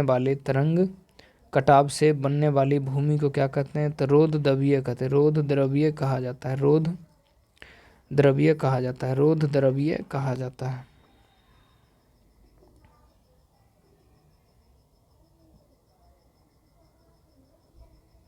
समुद्र की एक चौड़ी उपखड़ी यानी प्रवेश मार्ग जो आकार में अवतल हो क्या कहलाता है, तो आकार में अवतल उसको खाड़ी कहते हैं। समुद्र की एक चौड़ी उपखाड़ी यानी समुद्र की एक चौड़ी प्रवेश मार्ग जो आकार में अवतल हो उसको क्या कहते हैं, आकार में अवतल उसको बे बोलेंगे, बे यानी खाड़ी, बे ऑफ बंगाल यानी बंगाल की खाड़ी, बंगाल की खाड़ी नहीं, यहाँ सिर्फ खाड़ी होगा, ठीक है, बे मिस होता है खाड़ी। विश्व की सबसे गहरी समुद्र खाई कौन सी है, विश्व की सबसे गहरी समुद्र खाई कौन सी है, तो मरीना ट्रेंच यानी मरीना खाई। विश्व की सबसे गहरी समुद्र की खाई कौन सी है, तो मरीना खाई यानी मरीना ट्रेंच है। विश्व की सबसे गहरी खाई कौन सी है, तो मरीना ट्रेंच है, मरीना ट्रेंच। ट्रोपोस्फियर में पानी के वाष्प का प्रतिशत कितना है, ट्रोपोस्फियर में पानी के वाष्प का प्रतिशत कितना है, तो पानी के वाष्प का प्रतिशत कितना है, तो 0 से 4%, 0 से 4%। पानी के बाद ट्रोपोस्फियर में पानी के वाष्प का प्रतिशत कितना है, तो 4% है, 4% है, 4%, 4%। ट्रोपोस्फियर में पानी के घनत्व का प्रतिशत कितना है? 4% है, 4%, 4%। वायुमंडल की सबसे निचली परत को क्या कहते हैं? वायुमंडल की सबसे निचली परत को क्या कहते हैं? तो ये इसको बोलेंगे ट्रोपोस्फियर। वायुमंडल के सबसे निचली परत को क्या बोलेंगे? निचली परत को बोलेंगे ट्रोपोस्फियर बोला जाता है। वायुमंडल के सबसे निचली परत को क्या बोलते हैं? ट्रोपोस्फियर। वायुमंडल की सबसे निचली परत को क्या बोलते हैं? ट्रोपोस्फियर। वायुमंडल के सबसे निचली परत को ट्रोपोस्फियर कहा जाता है। वायुमंडल के सबसे निचली परत को क्या बोलेंगे? ट्रोपोस्फियर। ट्रोपोस्फियर कहा जाता है। वायुमंडल के सबसे निचली परत को बोलते हैं ट्रोपोस्फियर। कुल भूमंडलीय कार्बन का कितना प्रतिशत भाग वायुमंडल में समाहित है? कुल भूमंडलीय कार्बन का कितना प्रतिशत भाग वायुमंडल में समाहित है?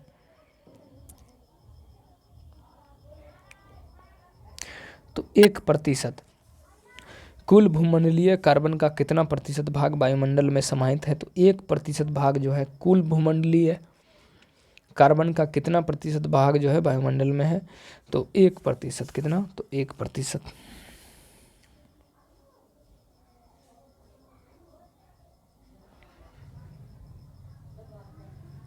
पृथ्वी के वायुमंडल में निम्नलिखित में से किस गैस का प्रतिशत अन्य गैसों की तुलना में अधिक है? पृथ्वी की वायुमंडल में किस गैस का प्रतिशत अन्य गैसों की तुलना में सबसे अधिक है? तो डी नंबर, नाइट्रोजन।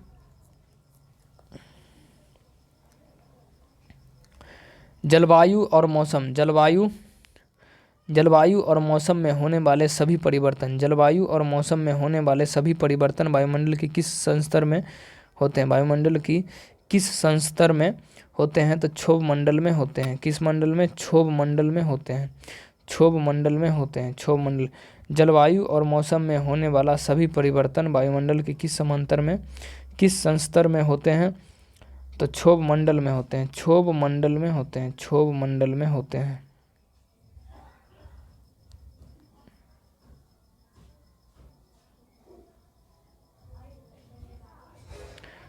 पृथ्वी के वायुमंडल में निम्नलिखित में से किस गैस का प्रतिशत अन्य गैसों की तुलना में सबसे कम होता है? पृथ्वी के वायुमंडल में निम्नलिखित में से किस गैस का प्रतिशत, यानी कौन से गैस का प्रतिशत अन्य गैसों की तुलना में सबसे कम है? तो सबसे कम किसका? तो कार्बन डाइऑक्साइड जो है सबसे कम है। पृथ्वी के वायुमंडल में निम्नलिखित में से किस गैस का प्रतिशत और गैस के मुकाबले में कम है? तो वो हो गया कार्बन डाइऑक्साइड। वह परत जहाँ ऊंचाई बढ़ने के साथ साथ तापमान में बिल्कुल कमी नहीं होता। वह परत जहाँ ऊंचाई बढ़ने के साथ साथ तापमान में बिल्कुल कमी नहीं होता। ऊंचाई बढ़ने के साथ साथ तापमान में बिल्कुल कमी नहीं होता है, तो उसको क्या बोलते हैं? उसको बोलते हैं समतापमंडल। समतापमंडल। वह परत जहाँ ऊंचाई बढ़ने के साथ साथ तापमान में बिल्कुल कमी नहीं आते, तापमान में बिल्कुल कमी नहीं आता, उसको क्या बोलेंगे? उसको बोलेंगे तापमान स्ट्रेटोस्फेयर। स्ट्रेटोस्फेयर यानी समतापमंडल। ठीक है, समतापमंडल।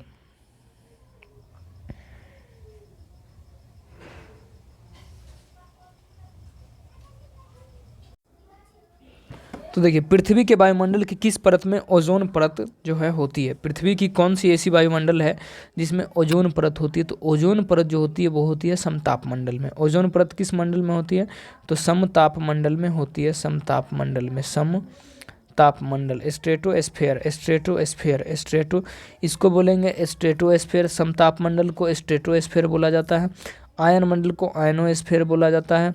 क्षोभ मंडल को ट्रोपोस्फेयर।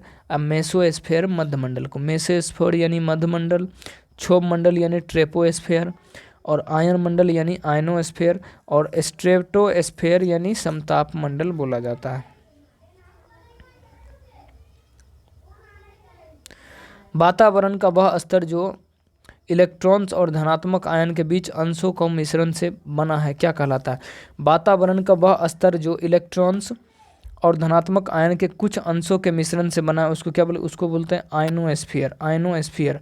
वातावरण का वह स्तर जो इलेक्ट्रॉन्स और धनात्मक आयन के कुछ अंशों के मिश्रण से बना है, उसको क्या बोलेंगे? तो आयनोस्फीयर बोलेंगे। आयनोस्फीयर इसको बोलेंगे, आयनोस्फीयर।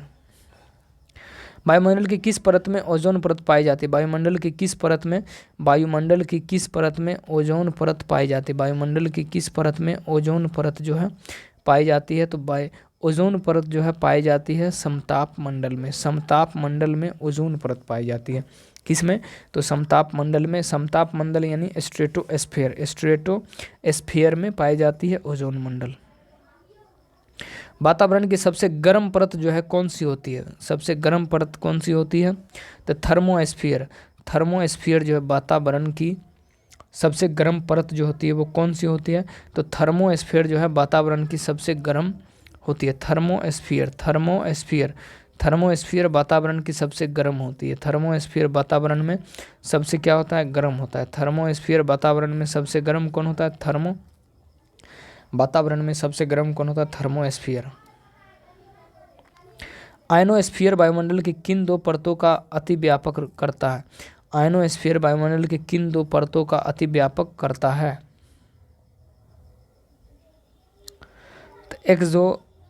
एक्सोस्फीयर और थर्मोस्फीयर।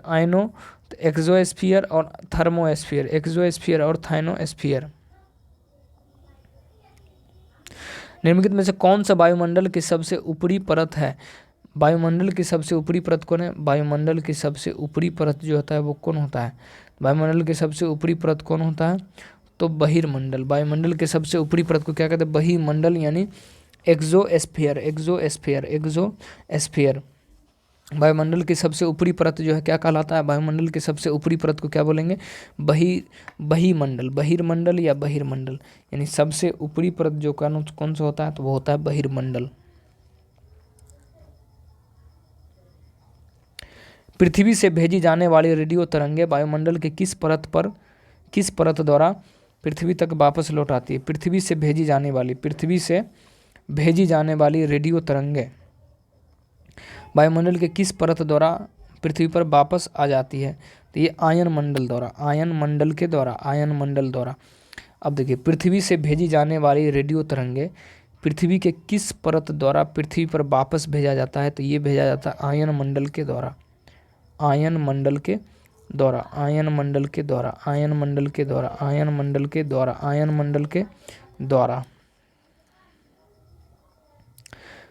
हेट्रोस्फीयर का ऊपरी हिस्सा लगभग पूरी तरह से किस गैस का बना होता है? तो हाइड्रोजन का। हेट्रोस्फीयर ये समझ लेना, हेट्रोस्फीयर किसका बना होता है? तो हेट्रोस्फीयर बना होता है हाइड्रोजन का। हेट्रोस्फीयर का ऊपरी हिस्सा लगभग पूरी तरह से किसका बना होता है? तो ये हाइड्रोजन का बना होता है। हाइड्रोजन किसका? तो हाइड्रोजन का। पृथ्वी के वायुमंडल के सबसे बाहरी परत क्या होता है? पृथ्वी के वायुमंडल की सबसे बाहरी परत बहिर्मंडल या एक्सोस्फीयर, ये भी सही है। बहिर्मंडल को क्या कहते हैं? एक्सोस्फीयर कहा जाता है। पृथ्वी के सबसे बाहरी परत को क्या कहते हैं? पृथ्वी के सबसे बाहरी परत को क्या बोलते हैं? एक्सोस्फीयर यानी एक्सोस्फीयर। पृथ्वी के सबसे बाहरी परत को एक्सोस्फीयर।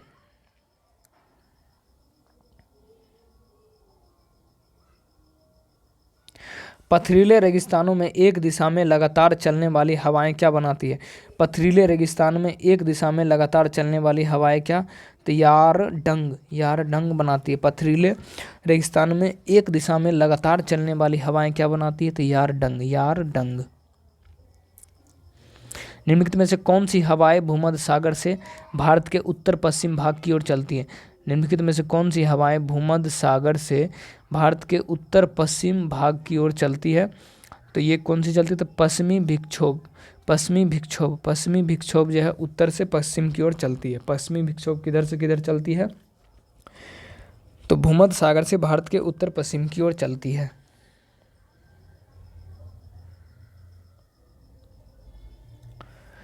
वायुमंडलीय परिसंचरण और मौसम प्रणालियों के संदर्भ निम्नलिखित में से कौन सा कथन सत्य है?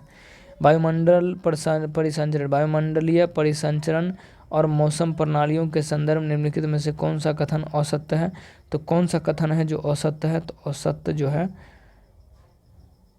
कोरियोलिस बल अक्षांशों के कोण के प्रत्यानुपातित होता है। ये सही होगा। इसके लिए ऑप्शन नंबर डी जो है सही है। ऑप्शन नंबर डी कौन सी है?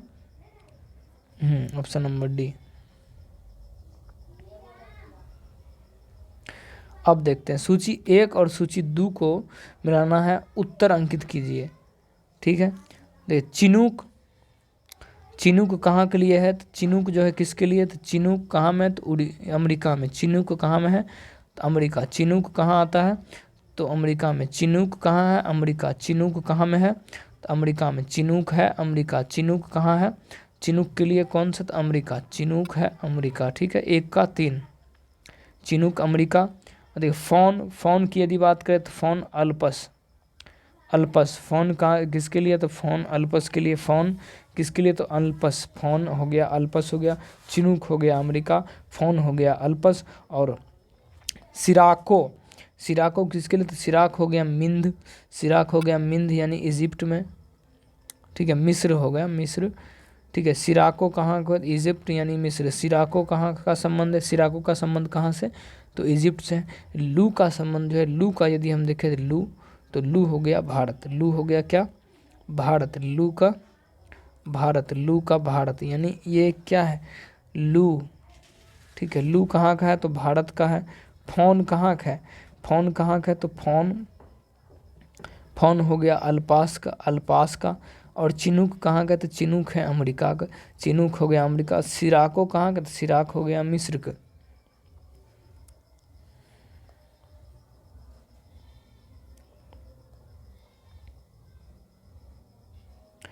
लंबा क्वेश्चन है तो थोड़ा इसको छोटा करके देखते। वायुमंडलीय परिसंचरण और मौसम प्रणालियों के संदर्भ में निम्नलिखित में से कौन सा कथन असत्य है। वायुमंडलीय परिसंचरण और मौसम प्रणालियों के संदर्भ में निम्नलिखित में से कौन सा कथन जो है असत्य है, तो असत्य कथन जो हो जाएगा, समदाब रेखाएं पास हो वह दाब प्रवणता कम और समदाब रेखाओं के एक दूर दूर होने से दाब प्रवणता अधिक होता है। ये क्या है, ये जो है असत्य है यानी गलत है। ऑप्शन नंबर सी जो क्या है सही होगा इसके लिए।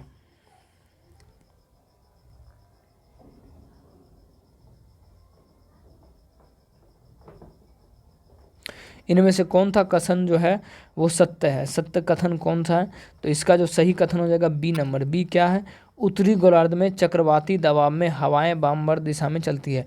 उत्तरी गोलार्ध में चक्रवाती दबाव जो हवाएं वामवर्त दिशा में चलती है। वामवर्त दिशा में क्या है, चलती। उत्तरी गोलार्ध में चक्रवर्ती दबाव हवाएं जो है वामवर्त दिशा में चलती है। किस दिशा में, वामवर्त दिशा में चलती है, वामवर्त दिशा में चलती है। निम्नलिखित में से कौन से बारिश के बादल हैं, निम्नलिखित में से कौन कौन बारिश के बादल हैं। बारिश के बादल कौन है, तो देखिए पक्षमोघ, पक्षाव मेघ जो है बारिश के बादल के क्या है, तो मेघ है, ठीक है। पक्षाव मेघ। दूसरा है वर्षा अस्तरी, वर्षा अस्तरी, तो वर्षा अस्तरी है या नहीं, तो वर्षा अस्तरी नहीं है। कपासी वर्षा, कपासी वर्षा मेघ ये जो है नहीं, ये भी नहीं है। कपासी वर्षा मेघ, ठीक है। 2 नंबर है और 3 नंबर है, ये जो है नहीं है, 1 नंबर गलत है। यानी वर्षा स्तरीय मेघ जो है बारिश के बादल के कारण जो होता है, और कपासी वर्षा मेघ जो है बारिश के बादल के कारण होता है। यानी 2 और 3, 2 और 3। डैश हवा के एक विशेष नमूने में जल वाष्प की वास्तविक राशि एक मापन होता है। इसे एक आंशिक दबाव के रूप में पाया जाता है। इसे एक आंशिक दबाव के रूप में क्या होता है, पाया जाता है। इसका पूर्ण आर्द्रता, पूर्ण आर्द्रता, पूर्ण आर्द्रता, पूर्ण आर्द्रता।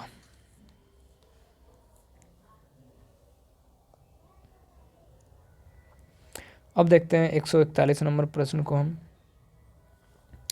गर्म हवा की मात्रा के खिलाफ, गर्म हवा की मात्रा के खिलाफ ठंडी हवा की मात्रा के अभिसरण की वजह से हवा के ऊपर की ओर प्रचलन के कारण होने वाले वर्षा को क्या कहते हैं, तो होने वाले वर्षा को क्या कहते हैं, उग्र वर्षा कहते हैं। अग्र वर्षा, अग्र वर्षा कहते हैं।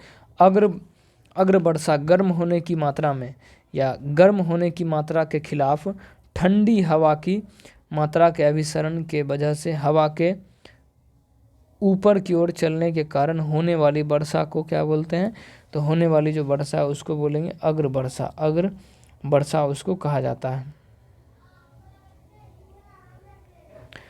तुंगता संचाई मेघ कितनी तुंगता पर बनते हैं। तुंगता संचाई मेघ जो होता है कितनी तुंगता पर बनती है, तो ये जो बनती है 2000 मीटर से 6000 मीटर, 2000 मीटर से 2000 मीटर से 6000 मीटर के बीच तुंगता सिंचाई मेघ कितनी तुंगता पर बनते हैं?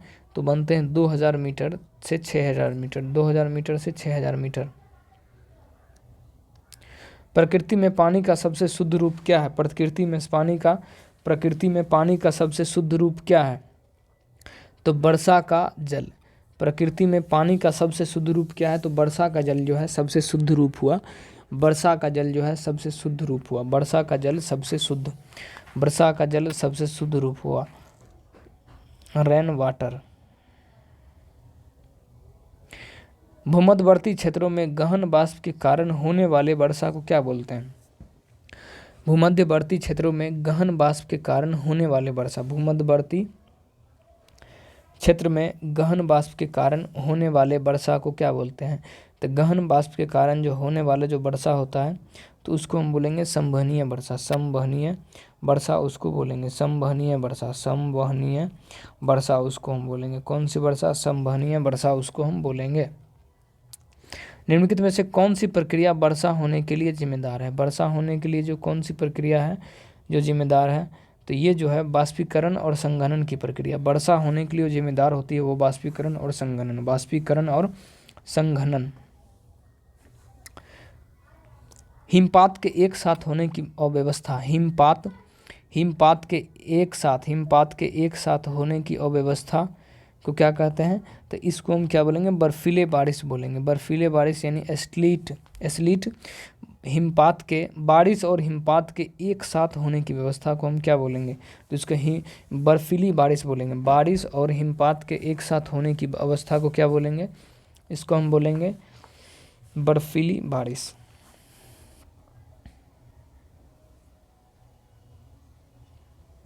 एक ऐसी स्थिति जिसमें लंबे समय तक अपर्याप्त वर्षा होती है और इसका सामयिक और स्थानिक वितरण भी असंतुलित होता है तो उसको क्या बोलेंगे? एक ऐसी स्थिति जिसमें लंबे समय तक अपर्याप्त वर्षा होती है और इसका सामयिक स्थानिक वितरण भी संतुलित होता है तो उसको हम क्या बोलेंगे? तो उसको हम बोलेंगे मौसमी सूखा। मौसमी सूखा यानी मेट्रोलॉजिकल ड्राउट उसको हम बोलेंगे।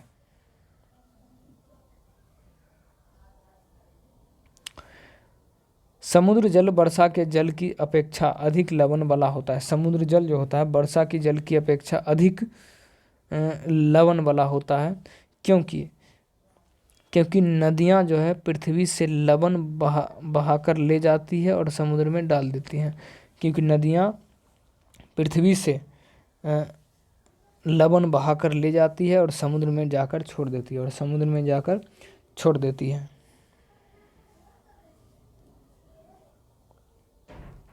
विश्व के महासागरों में किस महासागर का सर्वाधिक चौड़ा महाद्वीपीय शेल्फ है?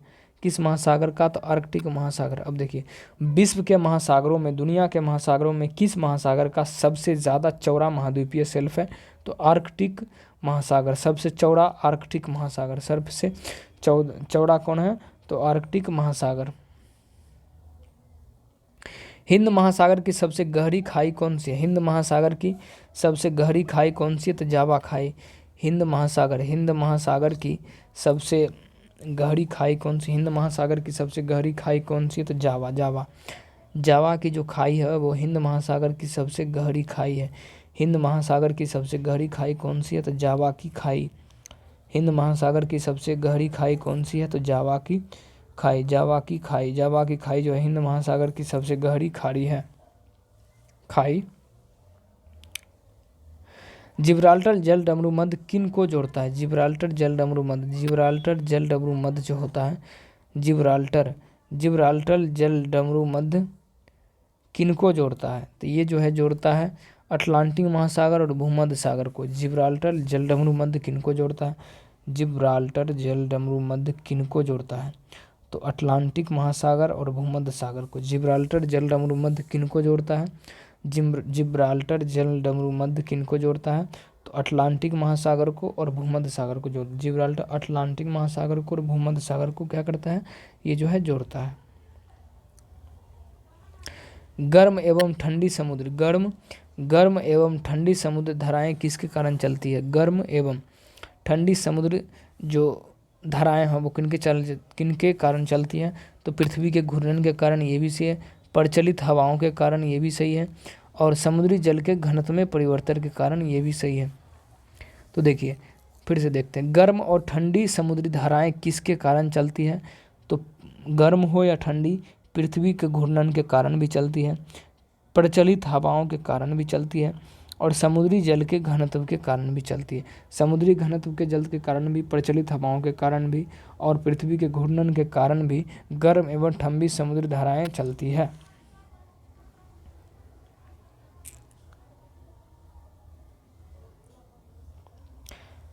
सबसे बड़े गहरे महासागर का नाम क्या है?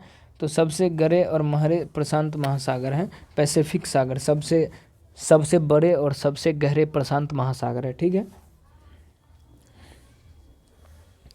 राइजिंग सन क्यों कहा जाता है? राइजिंग सन, जापान को land of the rising sun क्यों कहा जाता है? जापान को land of the rising sun क्यों कहा जाता है?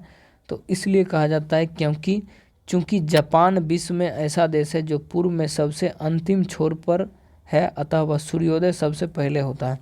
जापान विश्व में ऐसा देश है जहाँ पूर्व में सबसे अंतिम छोर पर है, अतः वह सूर्योदय सबसे पहले होता है। वहाँ जो है सूर्योदय क्या होता है? सूर्योदय जो है सबसे पहले आता है। जापान में सूर्योदय जो है सबसे पहले आता है।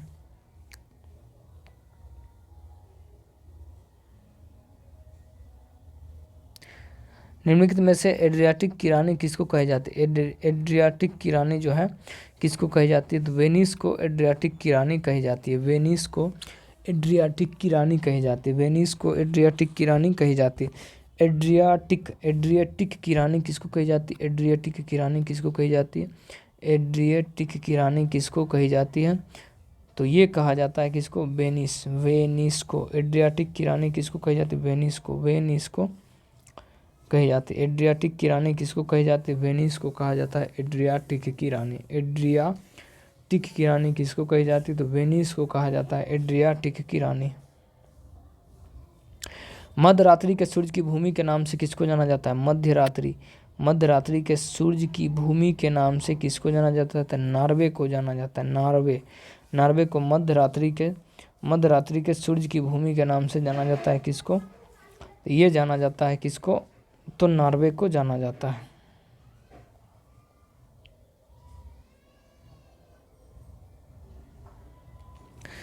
निम्नलिखित में से किसे सफ़ेद हाथियों का देश कहते हैं? सफ़ेद हाथियों का देश किसको कहा जाता है? तो थाईलैंड को। सफ़ेद हाथियों का देश किसको कहा जाता है? तो थाईलैंड को। सफ़ेद हाथियों का देश थाईलैंड। सफ़ेद हाथियों का देश किसको कहा जाता है? थाईलैंड को कहा जाता है। थाईलैंड को सफ़ेद हाथियों का देश कहा जाता है। थाईलैंड को सफ़ेद हाथियों का देश कहा जाता है। थाईलैंड को सफ़ेद हाथियों का देश जो है कहा जाता है। थाईलैंड को सफ़ेद हाथियों का देश कहा जाता है, थाईलैंड को। ठीक है। निम्नलिखित में से किसे लैंड ऑफ द मिडनाइट सन कहा जाता है? लैंड ऑफ द मिडनाइट सन किसको कहा जाता है? तो लैंड ऑफ द मिडनाइट सन किसको? तो नॉर्वे को लैंड ऑफ द मिडनाइट सन कहा जाता है। लैंड ऑफ द मिडनाइट सन के नाम से किसको जाना जाता है? तो नॉर्वे को मिडनाइट ऑफ द चिल्ड्रन कहा जाता है। किसको? तो नॉर्वे को। Land of the golden pagoda किसको कहा जाता है? Land of the golden pagoda किसको कहा जाता है? तो ये जो है किसको कहा जाता है? म्यांमार को कहा जाता है। Land of the golden pagoda किसको कहा जाता है? Land of the golden pagoda किसको कहा जाता है? तो म्यांमार को कहा जाता है। म्यांमार को कहा जाता है। म्यांमार को कहा जाता है। लैंड ऑफ द किसको कहा जाता है? म्यांमार को कहा जाता है। म्यांमार को कहा जाता है। Land of the golden pagoda किसको कहा जाता है? तो म्यांमार को कहा जाता है। Land of the golden pagoda किसको कहा जाता है? तो म्यांमार को। Land of the golden pagoda किसको कहा जाता है? तो म्यांमार को। बगदाद किसकी राजधानी है? बगदाद इराक की राजधानी। बगदाद इराक की राजधानी है। इराक की राजधानी बगदाद है। इराक की राजधानी कहाँ है? तो बगदाद। इराक की राजधानी कहाँ है? तो बगदाद। इराक की राजधानी कहाँ है? तो बगदाद है इराक की राजधानी, बगदाद। नहरों का देश किसको कहा जाता है? तो पाकिस्तान को नहरों का देश कहा जाता है। The which the called country of canals, यानी नहरों का देश किसको कहा जाता है? तो पाकिस्तान को नहरों का देश कहा जाता है।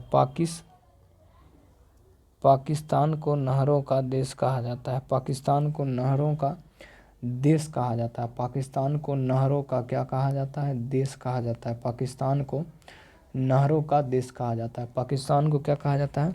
तो नहर का जो देश है उसको क्या बोले? नहरों का देश किसको कहा जाता है? तो पाकिस्तान को कहा जाता है नहरों का देश। ठीक है।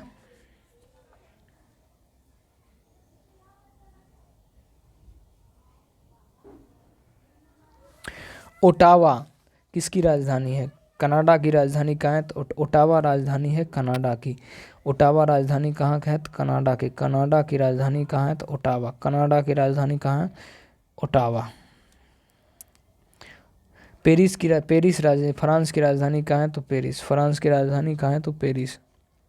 पोर्ट ऑफ स्पेन किसकी राजधानी है? पोर्ट ऑफ स्पेन डच की राजधानी है। पोर्ट ऑफ स्पेन त्रिनिदाद और टोबैगो। त्रिनिदाद और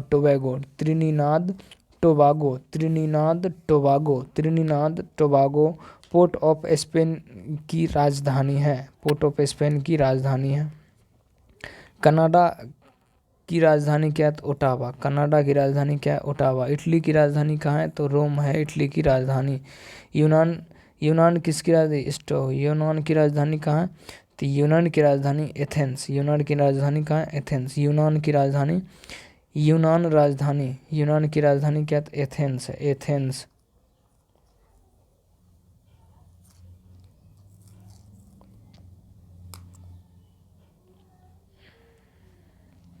फिनलैंड की राजधानी क्या है? फिनलैंड की जो राजधानी है वो है हेलेंस्की। फिनलैंड की राजधानी कहाँ है? हेलेंस्की। फिनलैंड की राजधानी कहाँ है? तो हेलसिंकी। फिनलैंड की राजधानी कहाँ है? तो हेलसिंकी। फिनलैंड की राजधानी कहाँ है? हेलसिंकी। फिनलैंड की राजधानी हेलसिंकी। फिनलैंड की राजधानी हेलसिंकी। फिनलैंड की राजधानी हेलसिंकी। फिनलैंड की राजधानी हेलसिंकी। फिनलैंड की राजधानी हेलसिंकी। फिनलैंड की राजधानी हेलसिंकी। फिनलैंड की राजधानी कहाँ है? तो हेलसिंकी। फिनलैंड की राजधानी हेलसिंकी।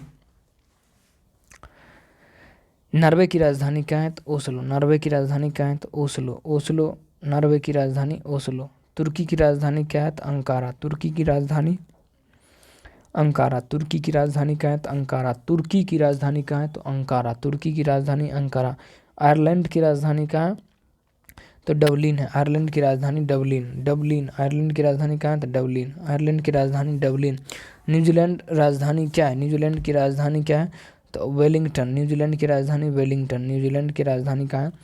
तो वेलिंगटन। न्यूजीलैंड की राजधानी कहाँ है? तो वेलिंगटन। न्यूजीलैंड की राजधानी वेलिंगटन। न्यूजीलैंड की राजधानी कहाँ है? वेलिंगटन। न्यूजीलैंड की राजधानी कहाँ है? तो वेलिंगटन है। न्यूजीलैंड की राजधानी कहाँ है? तो वेलिंगटन। ऑस्ट्रेलिया की राजधानी कहाँ है? तो ऑस्ट्रेलिया की राजधानी कहाँ है? तो कैनबरा। ऑस्ट्रेलिया की राजधानी कहाँ है? तो कैनबरा। ऑस्ट्रेलिया की राजधानी कैनबरा। ऑस्ट्रेलिया की राजधानी कैनबरा। आबू धाबी की राजधानी कहाँ है? आबू धाबी की राजधानी कहाँ है? तो यूनाइटेड अरब अमीरात। आबू धाबी की राजधानी कहाँ है? यूनाइटेड अरब अमीरात। आबू धाबी की राजधानी कहाँ है? यूनाइटेड अरब अमीरात। आबू धाबी की राजधानी कहाँ है? यूनाइटेड अरब अमीरात। आबू धाबी की राजधानी कहाँ है? तो यूनाइटेड अरब अमीरात। यूनाइटेड अरब अमीरात। आबू धाबी की राजधानी कहाँ है? तो यूनाइटेड अरब अमीरात। Option number B. Abu Dhabi की राजधानी यूनाइटेड अरब अमीरात। यूनाइटेड अरब अमीरात। यूनाइटेड अरब अमीरात। ऑस्ट्रिया की राजधानी कहाँ है? तो ब्यूनस आयर्स। वियना। ऑस्ट्रिया की राजधानी कहाँ है? तो वियना। ऑस्ट्रिया की राजधानी कहाँ है? वियना। ऑस्ट्रिया की राजधानी क्या है? तो वियना है ऑस्ट्रेलिया की राजधानी। सियोल किसकी राजधानी है? सियोल किसकी राजधानी है? सियोल किसकी? दक्षिण कोरिया की राजधानी कहाँ है? तो सियोल। दक्षिण कोरिया की राजधानी सियोल। एम्स्टर्डम किसकी राजधानी है? एम्स्टर्डम किसकी राजधानी है? तो नीदरलैंड की जो राजधानी है एम्स्टर्डम जो है नीदरलैंड की राजधानी है। नीदरलैंड की राजधानी एम्स्टर्डम नीदरलैंड की राजधानी है। एम्स्टर्डम नीदरलैंड की क्या है? तो राजधानी है। एम्स्टर्डम नीदरलैंड की राजधानी है। नीदरलैंड की राजधानी है एम्स्टर्डम। डेनमार्क की राजधानी क्या है? तो कोपेनहेगन। डेनमार्क की राजधानी कोपेनहेगन। डेनमार्क की राजधानी कोपेनहेगन। प्राग की राजधानी कहाँ है? प्राग की राजधानी कहाँ है? चेक गणराज्य। प्राग राजधानी है, प्राग राजधानी है चेक गणराज्य की। प्राग राजधानी क्या है? प्राग किसकी राजधानी है? चेक गणराज्य की। चेक गणराज्य, प्राग चेक गणराज्य की राजधानी है। चेक गणराज्य की राजधानी कहाँ है? तो प्राग। लंदन की राजधानी कहाँ है? तो लंदन की राजधानी कहाँ है? United kingdom. लंदन की राजधानी यूनाइटेड किंगडम। लंदन की राजधानी, लंदन यूनाइटेड किंगडम की राजधानी है। लंदन यूनाइटेड किंगडम की क्या है? राजधानी है। यूनाइटेड किंगडम, लंदन जो है यूनाइटेड किंगडम की राजधानी है। माले किस राजधानी क्या है? माले, माले किसकी राजधानी है? तो माले जो है मालदीव की राजधानी है। माले मालदीव की राजधानी, माले मालदीव की राजधानी। पुर्तगाल की राजधानी क्या है? पुर्तगाल की राजधानी, पुर्तगाल की लिस्बन। पुर्तगाल की राजधानी क्या है? तो लिस्बन। पुर्तगाल की राजधानी लिस्बन। पुर्तगाल की राजधानी लिस्बन। पुर्तगाल की राजधानी क्या है? लिस्बन। पुर्तगाल की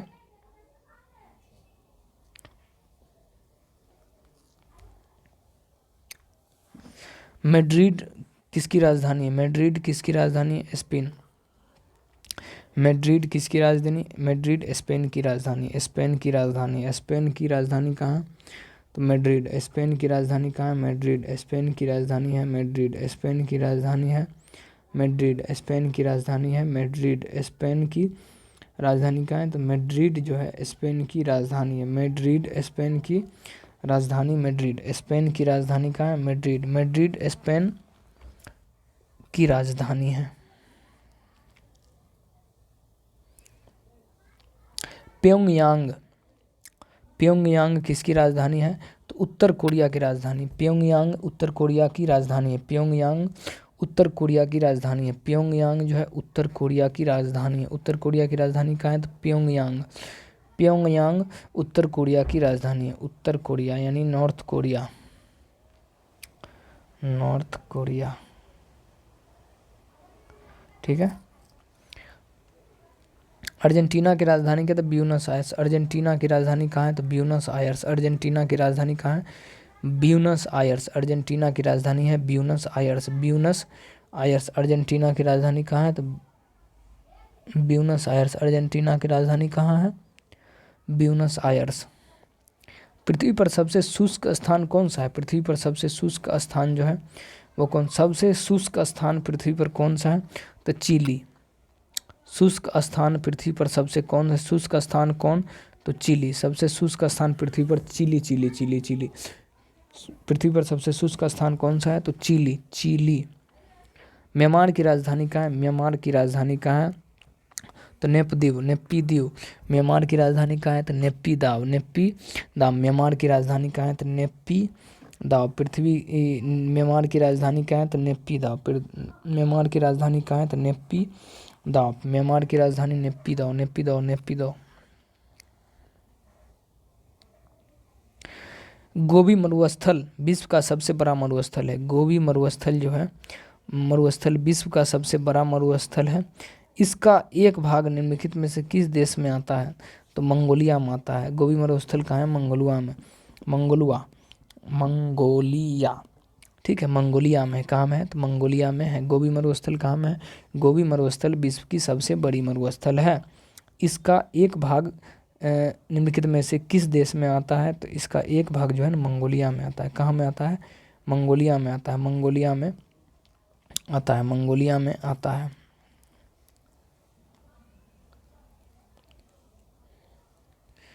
एशिया का सबसे बड़ा मरुस्थल कौन सा है? तो गोबी मरुस्थल। एशिया का सबसे बड़ा मरुस्थल जो है कौन सा है? तो यह है गोबी मरुस्थल। एशिया का सबसे बड़ा मरुस्थल कौन सा है?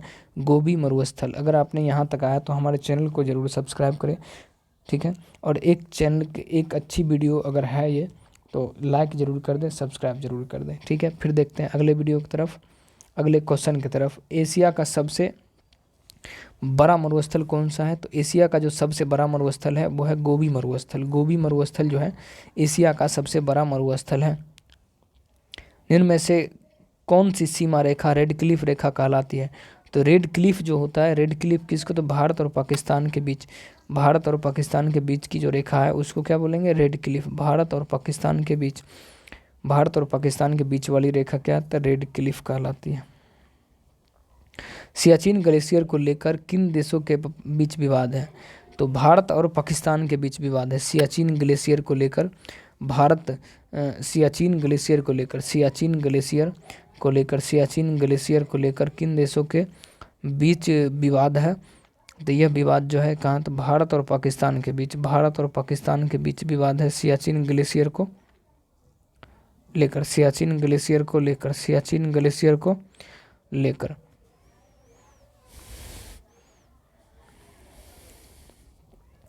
विश्व की सबसे लंबी भूमि सीमा किन देशों के बीच है? विश्व की सबसे लंबी भूमि सीमा किन दो देशों के बीच है? तो ये किसका? कनाडा और यूएसए के बीच। विश्व की सबसे लंबी सीमा किन दो देशों के बीच है? तो कनाडा और यूएसए के बीच। कनाडा और यूएसए के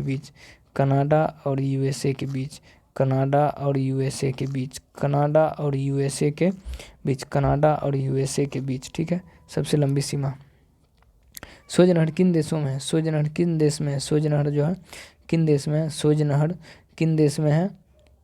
सोज नहर जो है सोज नहर इजिप्ट में है, ठीक है, इजिप्ट में। सोज नहर किन देश में है? तो इजिप्ट में। सोज नहर किन देश में है? तो इजिप्ट में। सोज नहर किन देश में है? इजिप्ट यानी मिस्र में। सोज नहर किस देश में है? तो इजिप्ट यानी मिस्र में। सोज नहर कहाँ में है? तो मिस्र में है।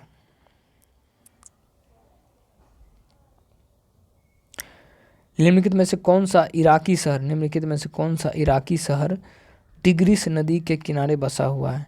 निम्नलिखित में से कौन सा इराकी शहर टिग्रिस नदी के किनारे बसा हुआ है? टिग्रिस नदी के किनारे कौन बसा हुआ है?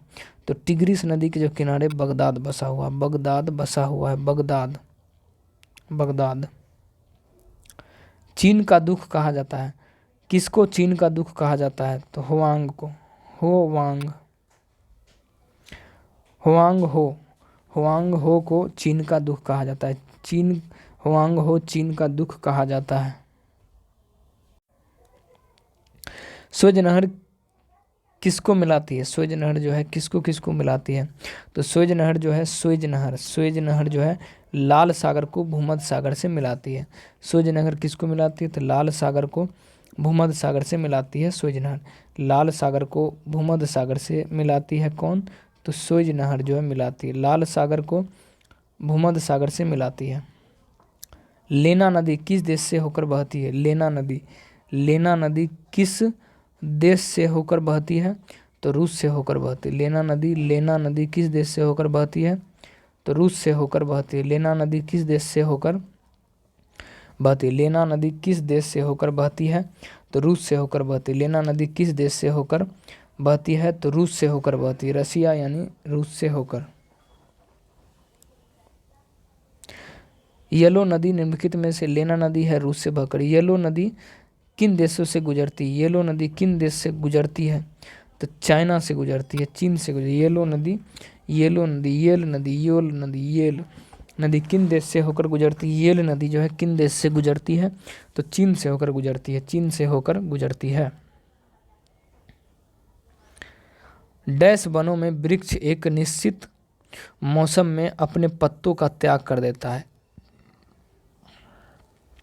यानी पर्णपाती वनों में वृक्ष जो है एक निश्चित समय में अपने पत्तों को त्याग देती है, यानी अपनी पत्तों को त्याग देती है। कौन सी? तो पर्णपाती वन जो है वनों में वृक्ष एक निश्चित समय के बाद जो है अपने पत्तों को क्या करती है? वो पत्तों को त्याग देती है।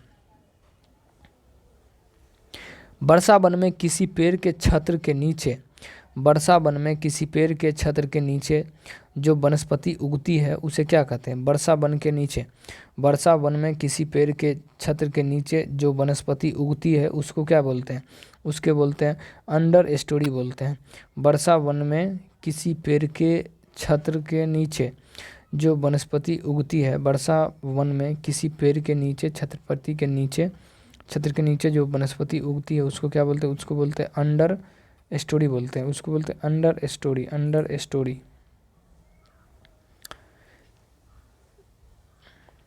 इन्हें मानसून वन भी कहा जाता है, यानी इनमें से किसको मानसून वन भी कहा जाता है? तो उष्णकटिबंधीय पतझड़ वन को, उष्णकटिबंधीय पतझड़ वन को मानसून वन भी कहा जाता है।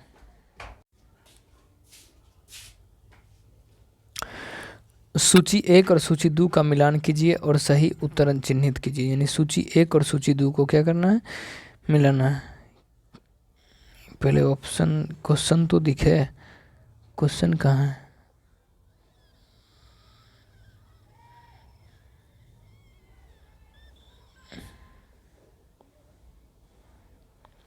ऑप्शन पहले दे दिया, क्वेश्चन दिया है बाद में। ठीक है, तो इसका क्या होगा? बी नंबर हो जाएगा। बी नंबर यानी देख ही लेते हैं थोड़ा। 1 का 3, 1 का क्या हो जाएगा? यानी इसको थोड़ा छोटा ही करके देख लेते हैं। तो पहला यानी टैगा का क्या हो जाएगा? टैगा का होगा